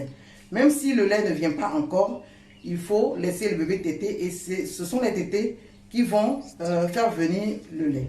D'accord? Donc, à la première heure après l'accouchement, il faut déjà mettre le bébé au sein. Donc, je vous montre maintenant la bonne technique. Il faut avoir surtout la bonne technique. Alors, voici la maman et son bébé qui est en train de téter. Voici la bonne position. Quand vous êtes assise, il faut avoir le dos bien calé. Vous avez le dos bien calé dans la chaise, le dos bien droit. Et vous tenez le bébé dans le bras. Vous mettez la tête du bébé dans le pli du coude. Mettez la tête du bébé dans le pli du coude. Et vous tenez ses fesses par votre main. Donc les fesses du bébé sont dans votre main. Et la tête est dans le pli du coude. Alors vous mettez le sein dans la bouche du bébé et le bébé doit prendre et le mamelon et l'aréole. Vous voyez la partie noire là doit être dans la bouche du bébé comme c'est fait là. Vous voyez, c'est magnifique, bébé il sait correctement téter. Le bébé prend le mamelon et l'aréole, la partie noire. Et donc, quand vous avez fini de donner à téter à votre bébé, il faut porter le bébé sur votre épaule le temps que le bébé fasse son rot. Quand le bébé a fini de faire son rot, vous le couchez tranquillement.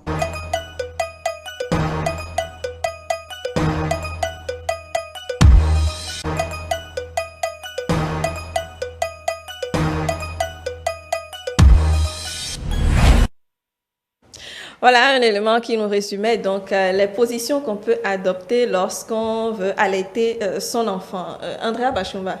Oui, souvent quand l'enfant... il faut... Pardon. Oui, allez-y. Et on nous a montré les positions.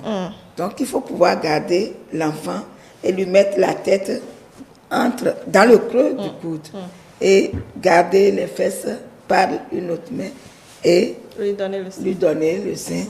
Et en aidant des fois à presser, à sortir le lait pour qu'il puisse bénéficier de cette succion-là. Alors, à des moments quand on est fatigué, c'est la nuit, on somnole et on lui donne de manière désintéressée, mais il faut faire attention à ce moment-là. En principe, on ne doit pas rester couché pour donner le sein à l'enfant, parce que ça peut lui passer ailleurs. Donc il faut toujours mettre à l'esprit que je dois bien garder mon enfant pour lui donner le lait, afin que cela lui soit bénéfique et bénéfique pour moi également. C'est vrai que cette position... Il faut tout faire pour l'intérêt de l'enfant. Absolument. je disais, non, c'est vrai que cette position est la plus conseillée, je vais dire, où on est assis, on garde le bébé, comme l'a montré d'ailleurs Andrea Bachumba. Mais on a vu également dans l'élément beaucoup d'autres positions qu'on peut adopter quand on veut allaiter l'enfant. Docteur. Oui, moi je voudrais revenir sur 3 positions essentielles. D'accord. Il y a la position macédoine, celle que nous connaissons souvent, où les repères, c'est qu'il faut que la tête de l'enfant soit dans le creux. Et que on essaie le plus possible de faire toucher les deux ventres, le ventre de l'enfant contre le ventre de la maman. Et qu'on vérifie l'alignement de l'oreille avec l'épaule. Donc, parce que si la tête tourne également trop, l'enfant n'est pas à l'aise. Ce qu'on vise, quelles qu'en soient les positions, c'est le confort de la maman et de l'enfant. Et à ce niveau, il faut que le sein soit bien dans la bouche de l'enfant. Parce que quand le sein n'est pas bien dans la bouche, c'est ça qui amène après les crevasses. Et les crevasses, c'est des plaies, c'est ça? Oui, ça fait comme des plaies. Et puis, sur le cou du bébé? Non, même déjà au niveau du mamelon, au niveau de la zone noire là. Ouais. Donc, c'est ça. Maintenant, la deuxième position, la position en ballon de rugby, qui est très pratique pour les jumeaux. Oui. Quand on a des jumeaux, vous voyez, ça correspond un peu à la position macédoine, là, mais inversée. C'est-à-dire, vous voyez, c'est un peu comme ça. Oui. Et ensuite, il y a ce que nous appelons la méthode kangourou. La méthode kangourou, c'est comme si l'enfant est porté comme ça. On l'observe beaucoup plus chez les prématurés, chez les petits pois, où l'enfant est déjà collé à sa maman. Il suffit juste d'un petit geste pour pouvoir lui donner le sein. Quand on est mère et qu'on vient en consultation pédiatrique, il ne faut pas qu'on hésite à parler de cette difficulté. C'est des questions, quand on le voit en pratique, même quand on l'a décrit comme ça, c'est la pratique. Et également, quand on adopte une position, on n'est pas à l'aise, il faut également en parler avec une devancière, soit mémé ou une mère qui a déjà essayé d'aller. Parce que c'est beaucoup plus une question pratique qu'une question de théorie. Et le plus important, c'est le confort de la maman et le confort du bébé. Voilà. Très bien.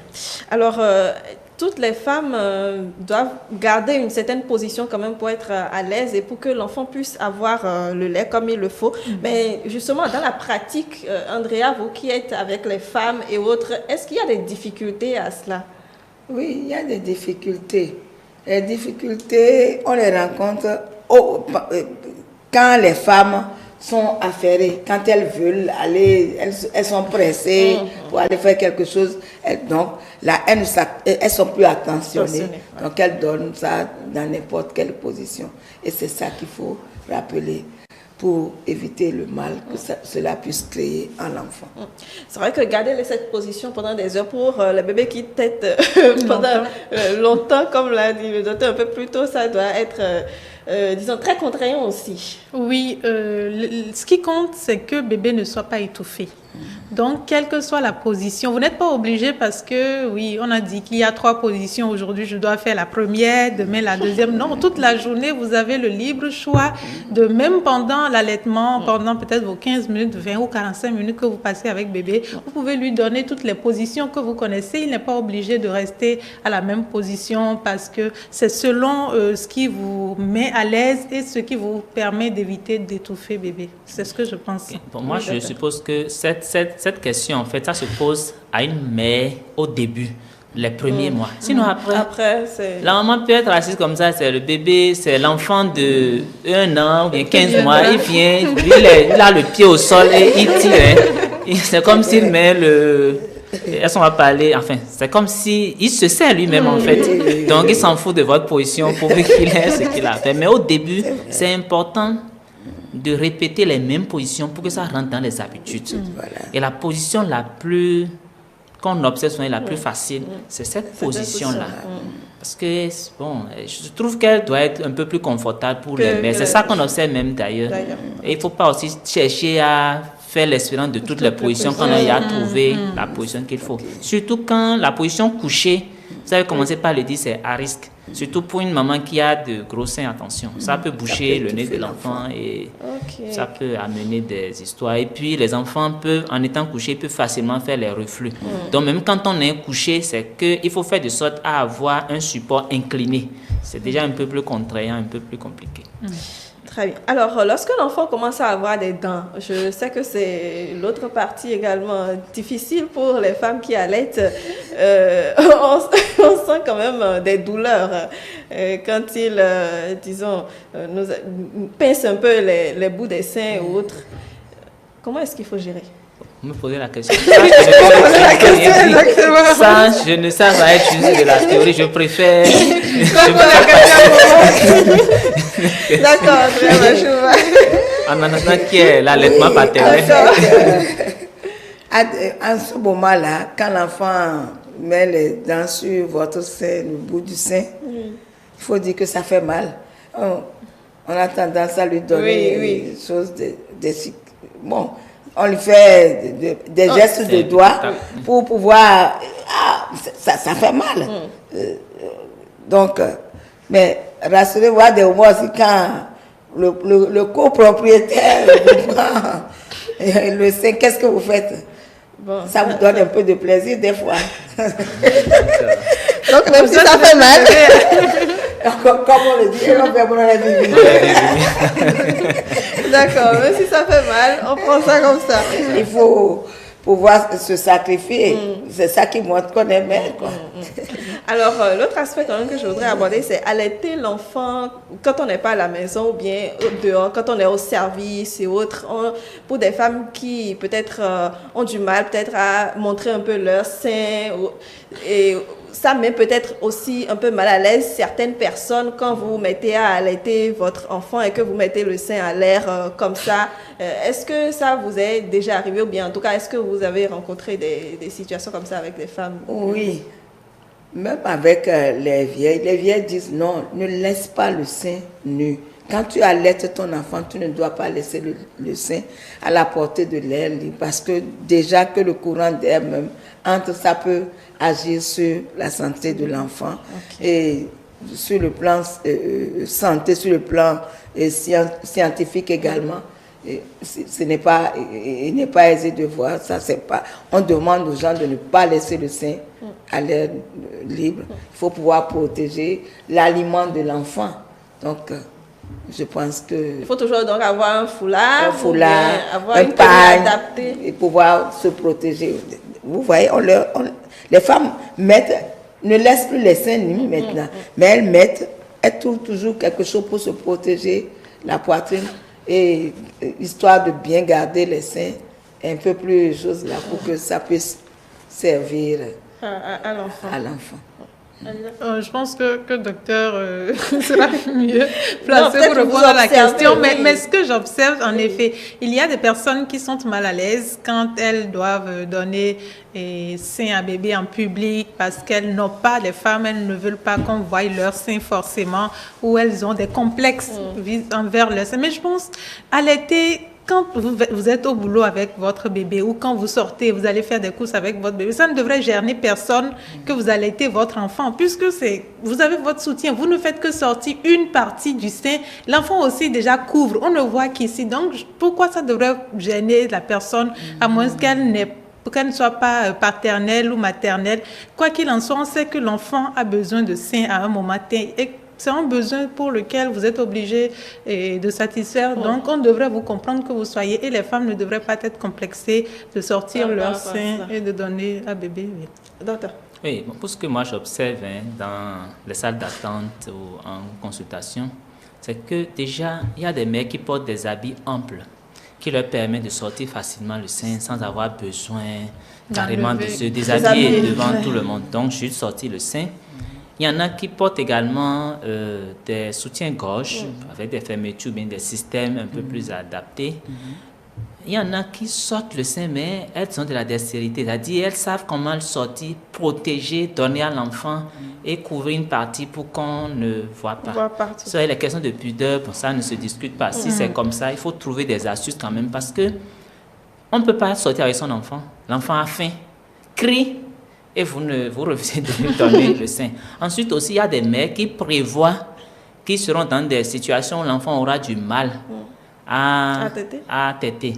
Enfin, qu'elles ne veulent pas donner le sein. Donc, elles prennent déjà le temps de presser le sein dans un biberon. Encore que nous, on déconseille les biberons. Mais bon, si c'est une fois en passant pour de ce genre de raisons, on ne peut pas refuser. Donc, elles pressent le sein déjà depuis la maison pour pouvoir le donner. Bon, l'essentiel, c'est de donner le lait maternel.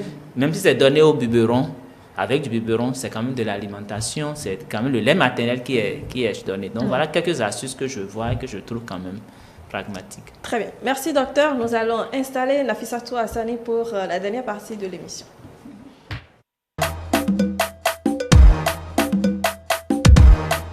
Vous allez bien? On démarre avec le message. Nous avons plus de préoccupations que de messages ce matin. D'accord. Nous allons démarrer par le message de Georges. Bonjour le plateau. Après le sevrage de l'enfant, combien de temps faut-il encore pour que le papa reprenne ce que vous connaissez? Bon, c'est vrai qu'on n'a pas trop abordé le sevrage aujourd'hui. Néanmoins, je vais permettre au docteur de répondre très très rapidement, même si on va l'aborder un peu plus amplement après. Ok. Oui. Bon, le sevrage d'abord c'est un processus. Dès qu'on introduit d'autres aliments, on a déjà commencé. Mais le sevrage, la fin du sevrage, ça correspond au fait qu'on a retiré totalement le lait maternel. Alors, si c'est pour commencer, ce dont le téléspectateur parle, je pense que ça n'a pas un lien avec le sevrage. D'accord. Donc, habituellement, 3 mois. Bon, déjà, je pense que les activités peuvent reprendre, mais avec assez de précautions pour ne pas donner beaucoup de travail aux gynécologues et après aux pédiatres aussi. Merci, docteur. Bonjour le plateau, j'ai quelques préoccupations. Oui. Pourquoi les femmes nourrissent plus les enfants à un sein? On dirait qu'elles préfèrent un sein à un autre et le sein délaissé. Et les mères qui par accident n'ont pas les 2 bras. Comment bien allaiter son enfant dans ce cas? Bonne préoccupation. Alors, d'abord, la première question, je vais quand même me retourner vers Andrea Bachumba. Pourquoi est-ce que les femmes préfèrent un sein particulièrement? Est-ce que c'est le cas? Non. C'est peut-être qu'elles sont habituées à donner beaucoup plus. Elles sont plus à l'aise en donnant le lait du côté là. Mais peut-être que il y a une négligence quelque part. Mais avec des sensibilisations, elles savent qu'elles doivent donner les 2 seins. Parce qu'aujourd'hui, on sensibilise beaucoup les femmes à cela. Donc, quand vous donnez cette position avec ce sein-là maintenant, la fois qui suit, il faut aller à l'autre côté ou bien... Enfin, on leur explique quand même. On leur explique. Et puis, elles savent maintenant qu'elles doivent donner les 2 seins aux enfants. Bonjour le plateau. Un instant, non, la question n'est pas finie, je pense. Je pense que c'est la première préoccupation déjà. Ok, oui, la seconde. c'est vrai qu'il y a des enfants qui préfèrent plus un sein qu'un autre. Ça n'arrange pas toujours les mères. L'idéal, c'est que les enfants prennent les deux seins. Et pour favoriser cela, c'est qu'il faut déjà apprendre dès le départ à varier. C'est-à-dire quand on donne le sein de ce côté, à la prochaine tétée, il faut aller à l'autre sein. Et lorsqu'il y a une tétée suivante encore, on peut toujours commencer par le sein par lequel on a fini, mais changer, varier les seins. Maintenant, il y a des mères aussi qui ont tendance à donner plus un sein que l'autre parce qu'elles sont plus à l'aise d'un côté, comme vous l'avez dit. Bon, maintenant, si l'enfant choisit un sein, l'essentiel, c'est qu'il ait le lait. C'est vrai qu'après, on voit que ça fait qu'il y a un sein qui est plus gros que l'autre, mais quand le sevrage s'effectue après des mois, après, tout redevient normal. Et alors, bon, pour les mères qui n'ont qu'une main, bon, j'avoue que vraiment, c'est des situations qu'on ne souhaite pas. Mais bon, elle sera obligée d'allaiter son enfant d'un côté, mais de se faire aider, j'imagine, quoi. Parce qu'également, en matière d'allaitement, il faut aussi comprendre qu'il y a la créativité. Il y a ce qu'on dit, mais il y a la touche de chaque personne, de chaque moment, compte tenu de ces... Parce qu'il y a des gens qui ont les deux bras, mais qui ont des douleurs, qui ont des névralgies, qui ont mal dans un bras, mais qui ont des difficultés dans un bras par rapport à l'autre. Donc, il faut des astuces. Peut-être presser l'autre pour donner au biberon. Il faut être créatif pour voir aussi. Ils peuvent aussi se faire aider. Oui, comme il a dit. Se faire aider. Bonjour le plateau et merci pour cette thématique, bien que me rappelle un mauvais souvenir. J'ai une soeur qui a perdu son enfant en allaitant son enfant. En fait, en plein allaitement, elle s'est endormie et l'enfant continuait pas téter. Quand elle s'est réveillée, elle a constaté que les seins étaient toujours dans la bouche de l'enfant, mais l'enfant ne tétait plus et avait l'air de s'endormir. Mais il ne dormait pas. L'enfant est décédé comme ça. Je n'ai pas compris jusqu'aujourd'hui ce qui n'a pas marché. Qu'est-ce qui peut être à la base de ça? Juste Wilfried depuis Abidjan. Merci à notre téléspectateur qui nous écrit depuis Abidjan, docteur. Et il y a ce qu'on appelle la mort subite du nourrisson. Et justement, l'allaitement maternel est un facteur qui favorise moins, c'est-à-dire le fait d'allaiter son enfant au sein, il y a moins de risque de mort subite. Le risque n'est pas zéro. Donc, il faut voir les autres causes de mort subite pour voir est-ce que cet enfant, en allaitant, est-ce que le sein avait bouché le nez? C'est des hypothèses. Est-ce qu'il n'avait pas d'autres problèmes? Parce que vous savez, quand les situations comme ça arrivent, on n'a pas toujours les informations. Oui, moi, ça me rappelle un enfant dont on m'a rapporté, dont une maman m'a rapporté le cas, mais j'ai compris tout de suite que ce qui s'était passé, ça n'avait rien à voir. C'est un enfant qui avait déjà des difficultés. Donc, si l'enfant vomit, il y a les rejets. L'enfant peut vomir, c'est-à-dire quand il fait le rejet, le liquide qui a quitté l'estomac peut aller inonder les poumons. C'est comme quand on fait les gavages, on donne la bouillie aux enfants en bouchant leur nez, ça passe de travers. Donc, ça peut être un genre d'auto-gavage comme ça, et puis c'est-à-dire le lait maternel est allé inonder les poumons. Ce qu'on fait, il faut être vigilant et il vaut mieux éviter de donner le sein en étant couché au lit, comme on l'a dit tout à l'heure.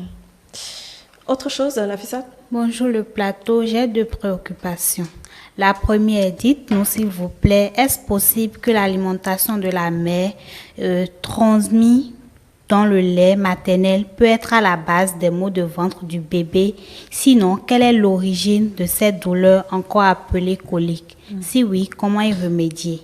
Ma deuxième préoccupation est celle-ci.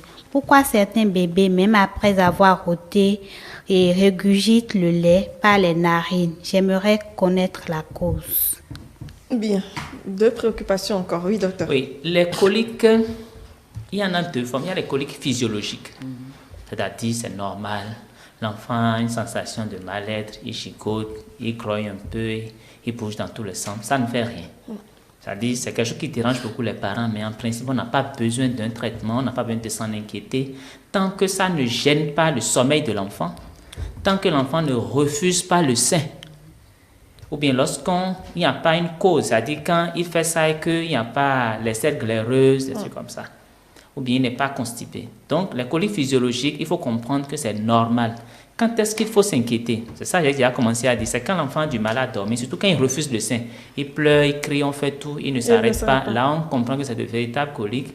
On se rapproche de son pédiatre ou bien d'un agent de santé, ça peut être la sage-femme ou bien même l'infirmière, et on va d'abord chercher à voir si c'est des facteurs favorisants ces coliques-là. Et au nombre des facteurs, il y a également l'alimentation de la mère. Donc, on essaie de faire des enquêtes. Ça varie d'une personne à l'autre, d'une mère à l'autre.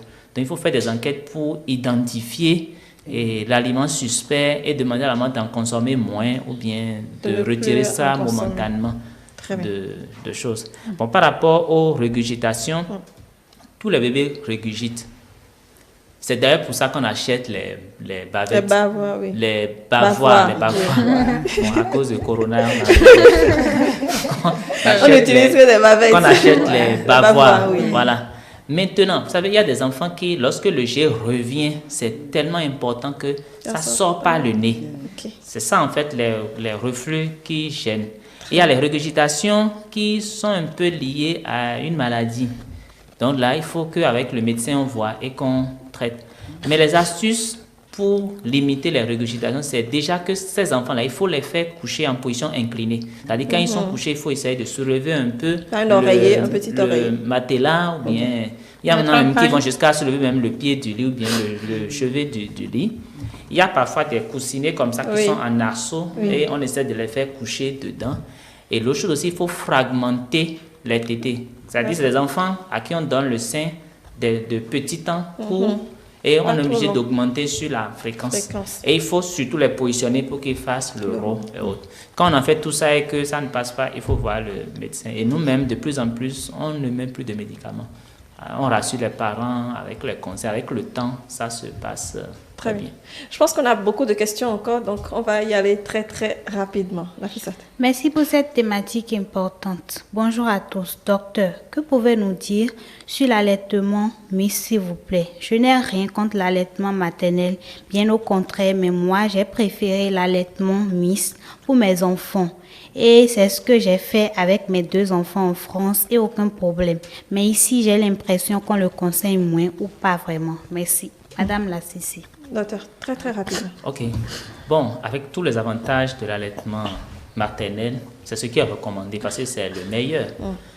Mais il n'est pas dit que le lait artificiel permet quand même de croître l'enfant, mais avec les risques, avec le risque d'allergie, avec le risque d'infection, avec tous les risques qu'on a cités. Mais vous savez, quand on parle de risque en matière de santé, quand le risque est déjà de 5%, ça veut dire quoi? Que si vous donnez le lait maternel, le lait artificiel à 100 enfants et que ça pose problème déjà à 5 enfants, c'est important. Alors que si on donne le lait maternel, c'est que ça pose le problème juste à 1 ou 2 enfants. En matière de santé publique, on préfère cette pratique que l'autre. Donc, c'est pas pour dire que quand on donne le lait artificiel à un enfant, que ça ne va amener que des problèmes, c'est ça. Mais on encourage à aller vers le lait maternel. Très bien. Autre chose. Que faire? J'ai une femme qui a accouché, mais le lait ne sort pas depuis 2 semaines. Elle n'a pas de crevasse sur ses seins. Comment stimuler la montée laiteuse? Un nourrisson de 3 mois et de 30 mois qui n'a pas l'appétit malgré les compléments vitaminés. Comment faire? Thérèse Dossou. Ok, alors très rapidement, pour le sein qui ne sort pas, déjà la pratique la plus simple, c'est d'aller voir l'agent de santé pour qu'on enquête, pour voir qu'est-ce qui favorise ça et régler c'est-à-dire prendre en charge les facteurs favorisants. Mais déjà, comme on a dit tout à l'heure, il faut boire assez d'eau, il faut que la maman dorme. Il faut qu'on arrive à parler à cette maman pour que psychologiquement, parce qu'il y a un cercle vicieux, quand elle est stressée, déjà, c'est un facteur favorisant aussi. Donc, la démarche la plus simple, c'est de voir un pédiatre, de voir un agent de santé pour qu'on enquête et qu'on voit. Maintenant, si on fait tout et que le lait ne sort pas, on n'aura pas le choix. C'est une indication à aller au lait artificiel. Puisqu'il faut bien que son enfant croît. Très bien. Bonjour. Et excusez, pour les grands-enfants, pour les grands-enfants, le plus important, c'est de voir le poids, la croissance de l'enfant, son poids par rapport à sa taille. Si le poids et la taille, c'est bon, on ne se gêne pas. Maintenant, si ça impacte le poids et la taille, il faut voir s'il y a des raisons médicales, des maladies et autres, il faut lever. Mais quand il n'y a rien de tout ça là maintenant, il y a plusieurs statuts. Je vais juste partager 3, comme on est limité par le temps. C'est que premièrement déjà, ces enfants-là, il faut varier les lieux auxquels on leur donne à manger. Vous pouvez lui donner à manger au salon, après dans la chambre à coucher, sur la véranda. Il faut varier le lieu, déjà pour voir. Ensuite, il faut varier la couleur des plats. et le laisser jouer un peu avec la nourriture. Et troisième chose que les mères ont du mal à faire, il faut confier la nourriture de cet enfant à une autre maman, peut-être à une tante ou même à quelqu'un à côté. Pourquoi? Parce qu'il y a des mères, il y a des enfants, quand ils voient la maman, ils ne mangent pas. Mais quand ils vont chez d'autres personnes, donc il y a plein d'autres astuces également. Mais il ne faut pas forcer, il ne faut pas gaver l'enfant, il ne faut pas lui boucher le nez pour l'obliger à manger. C'est ce qu'il ne faut surtout pas faire. Autre chose? Bonjour, ma préoccupation est celle-ci. Je suis d'accord pour l'allaitement maternel, mais par rapport aux 45 minutes que la mère doit allaiter le bébé, puisque c'est ce que les médecins disent, s'il rejette ou quand il marque un arrêt et on lui redonne, il refuse. Dans ce cas, comment faut-il procéder? C'est-à-dire que les 45 minutes ne sont pas encore atteintes et mais l'enfant refuse ne tète plus. Non, je pense qu'il ne faut pas viser, il ne faut pas garder à l'esprit les 45 minutes, oublier, parce que ça varie beaucoup de chaque enfant. Et ça dépend du débit, et ça dépend des périodes de la journée. Je vous ai dit, la nuit, un enfant peut téter non-stop jusqu'à pendant même 2 heures de temps avec des pauses, ainsi de suite. Maintenant, il n'y a pas que le sein aussi qui calme les enfants. Il faut leur chanter, il faut les cajoler, il faut les caresser, il faut jouer avec eux. Parce que parfois, l'enfant pleure en exprimant des besoins, mais que nous on traduit mal, en pensant que c'est seulement en donnant le sein qu'on va... Le sein sera dans sa bouche, il va faire semblant de se taire. Et surtout, quand l'enfant tète, il faut presser, il faut exprimer le sein pour augmenter le débit, pour qu'il se rassasie vite. Parce que 45 minutes, c'est beaucoup. Oui. Bonjour le plateau, s'il vous plaît docteur. Souvent, il y a des mamans qui vont au boulot. Donc, elles tirent le lait et le conservent. Oui. Je veux savoir si c'est conseillé et si oui, comment le faire. Et on peut conserver ce lait durant combien de temps? La deuxième question, c'est à propos de nos mamans qui se couchent pour donner le sein au bébé. Je pense que la seconde préoccupation, je pense que ça a été déjà abordé. On a deux aspects qu'on a déjà abordés, mais on peut résumer. Même la conservation du lait, je l'ai dit qu'on peut le conserver 24 heures. Maintenant, habituellement, ça n'atteint pas les 24 heures parce que la maman ne va pas s'absenter pendant 24 heures. Puisqu'elle va donner... Le temps de travail, c'est autour de 8 heures. Avec les allers-retours, tout ça, peut-être 10 heures de temps. Donc, on peut le conserver même au frais. Après, il faut le tiédir un peu. Ou bien même conserver sans le mettre au frais dans les protèges biberons. Il y a des dispositifs aujourd'hui. Il faut juste dépenser un peu plus. Oui. Bonjour le plateau. Une question au docteur. Je la pose en fonction de mes expériences. C'est après 1 semaine que j'ai commencé à avoir du lait dans mes seins. Est-ce normal? Mon bébé ne tétait pas assez. Et je n'avais pas assez de lait, oui, dans les seins aussi. À quoi est-ce que tout cela est dû? Justine Arroyo. Très bien. Alors, je pense que ce sont des aspects... Oui, moi je pense qu'il ne faut pas forcément chercher à savoir à quoi cela est dû, puisque au bout d'1 semaine, tout est rentré dans l'ordre et c'est normal. Il y a mais surtout quand c'est le premier accouchement, ça peut mettre un peu de 3 jours, 4 jours, 1 semaine avant de bien sortir.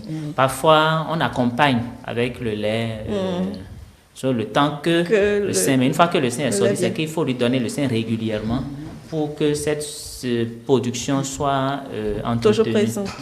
C'est un peu plus ça. Bonjour docteur, merci pour le riche enseignement. Ma première question est de savoir l'importance du premier lait pour le nouveau-né, car on constate sous d'autres cieux que certaines personnes extraient ce lait pour jeter sous prétexte que ce n'est pas bon pour le nouveau-né. Ma deuxième question est de savoir à quel âge après la naissance de l'être humain on ne doit plus parler de bébé. Clarifiez-nous donc les concepts nouveau-né, nourrisson et jeune enfant. Merci beaucoup pour cette... Ok, le colostrum, le premier lait, ça a déjà un avantage d'être laxatif. C'est-à-dire ça permet à l'enfant de faire les premières selles. Donc c'est déjà un avantage important. Et c'est un lait qui est très riche en anticorps, c'est-à-dire les antibiotiques naturels. Très riche en matière grasse. Donc, c'est un lait qui, en petite quantité, nourrit bien l'enfant puisqu'il n'a pas assez d'espace encore dans son ventre. Donc, c'est très important. C'est un lait qu'il ne faut surtout pas jeter. La couleur jaunâtre, ça inquiète, mais non, ça ne devait pas inquiéter. C'est la concentration qui fait que ça fait ça. D'accord. Alors, la deuxième question... Oui, savoir quel âge on peut parler de bébé, nourrisson. On parle de nouveau-né. Oui. Pour nous, bébés, bon, c'est un concept. Bon, même les papas, on est encore des bébés. Nos mamans époquées, vous savez. Oui, bien sûr. Donc, quand on parle de nouveau-né, c'est de la naissance jusqu'à 28 jours, disons 1 mois. Quand on parle de nourrisson, c'est la période où l'enfant pousse les dents. Donc, depuis, ça inclut la période où l'enfant pousse les dents. Quand on parle de nourrisson, il est également au sein. Mais la période, classiquement, c'est de 1 mois jusqu'à 30 mois. Parce qu'à 30 mois, normalement, tout enfant a les 20 dents de lait. C'est ça qui marque, en fait, la fin. Donc, si je me résume, nouveau-né, 0 à 28 jours. Et nourrisson, 29 jours jusqu'à 30 mois. Merci. C'est tout pour les préoccupations? Oui, il y a un message de Gabriel Adon. Oui. Malgré ses nombreux bienfaits, l'allaitement maternel ne convient pas à tous les moments. L'essentiel est que votre décision ne soit pas essentiellement basée sur de fausses idées, de mauvaises informations ou des craintes. Vous allez le voir, alors que certains inconvénients pourront être rédhibitoires pour vous, la plupart sont plutôt des idées reçues ou des soucis injustement associés à l'allaitement. Alors, ça me permet justement de demander, est-ce qu'il y a des cas où l'allaitement est interdit à la nourrice? Oui. Notamment en cas de maladie. Oui. Parce qu'il y a des mamans qui font l'attention, qui font des maladies, qui ont du mal à donner le sein à leur enfant. Parce qu'on craint que les médicaments aient des effets sur... Il y a des mamans qui, compte tenu de leur propre maladie, même si elles ne sont pas sous médicaments, ne peuvent pas allaiter. Il y a également des mamans, malheureusement, qui font des psychoses de puerpéral. Après l'accouchement, elles ont des troubles un peu mentaux. Et heureusement que ça passe souvent vite. Donc pendant ce temps, ils ne peuvent pas allaiter l'enfant. Très bien. Un tout dernier message. Oui. Et les mères doivent se suffire, ne pas compter sur quelqu'un avant de manger. L'enfant, c'est pour la femme plus que l'homme. Merci à tous ceux qui nous ont écrit et surtout pour les préoccupations ce matin très très pertinentes. La pensée très rapidement. La pensée de ce matin nous vient de Jean-Antoine de Cerceau. Ma véritable mère est celle qui m'allaite. Ma véritable mère est celle qui m'allaite. Bon, on va juste dire un mot sur la pensée. Andrea Bachumba, très rapidement. Ma véritable mère est celle qui m'allaite. C'est vrai. Parce que à des moments, quand je ne souhaite pas, quand la maman n'est plus, et on peut adopter l'enfant. Donc en ce moment, l'enfant qui tête, des fois même ne connaît pas sa maman. Et donc, sa véritable mère, c'est celle que lui, il voit. Et celle qui lui a donné le sein maternel, le sein. Donc, sa véritable mère, c'est celle qui l'allaite.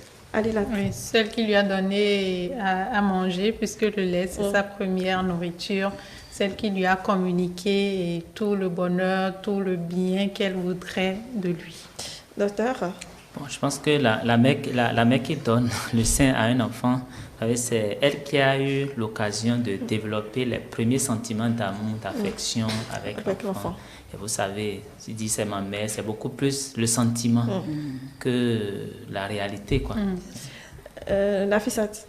Il faut retenir que Jean-Antoine de Cerceau est né à Paris le 12 novembre 1670 et décédé accidentellement le 4 juillet 1730. Il est un prêtre jésuite français, poète, auteur dramatique et homme de lettres. Très bien, merci beaucoup. Alors, nous allons boucler ce plateau dans les prochaines minutes. Je voudrais quand même vous demander, docteur, est-ce qu'il y a des inconvénients à allaiter pour la maman?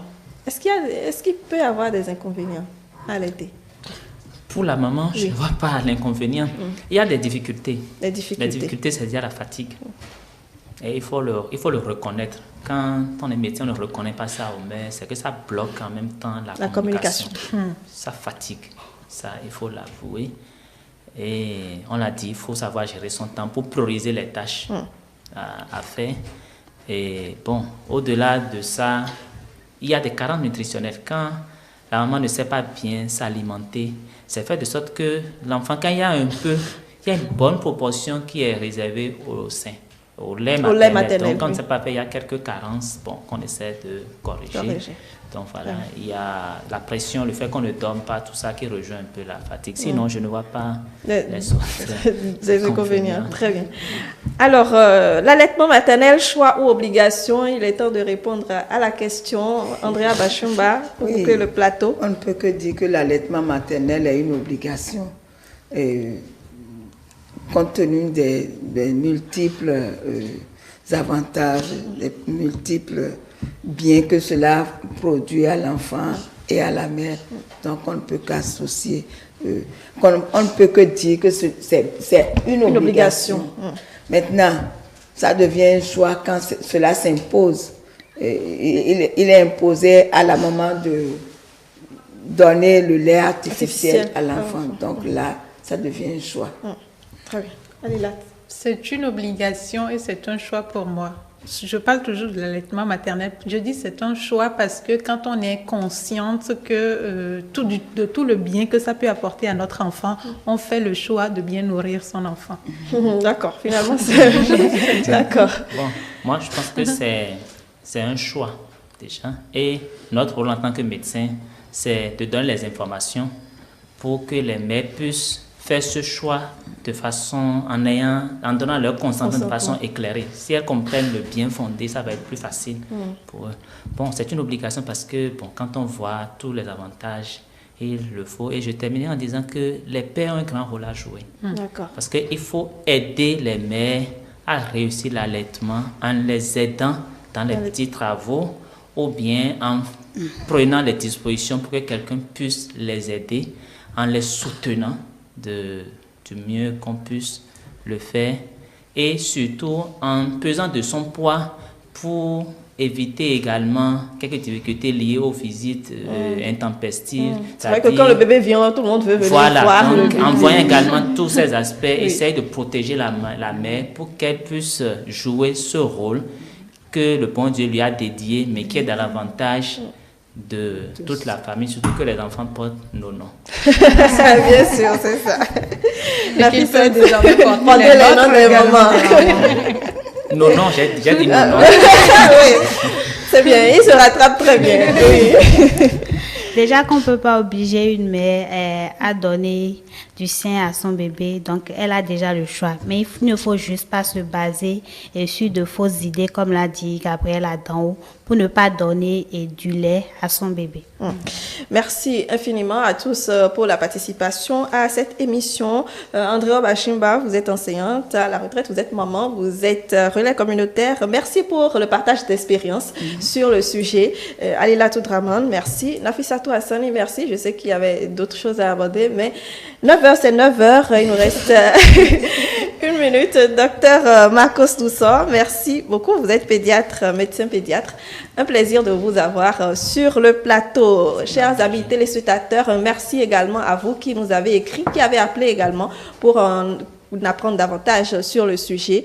Et vous le savez désormais, tous les bienfaits qu'a l'allaitement maternel pour l'enfant, pour la maman également. Alors si vous devez choisir, choisissez ce qui est meilleur tout simplement pour pouvoir voir grandir en très bonne forme votre bébé, votre enfant. Je vous souhaite une excellente semaine, une excellente journée et rendez-vous demain.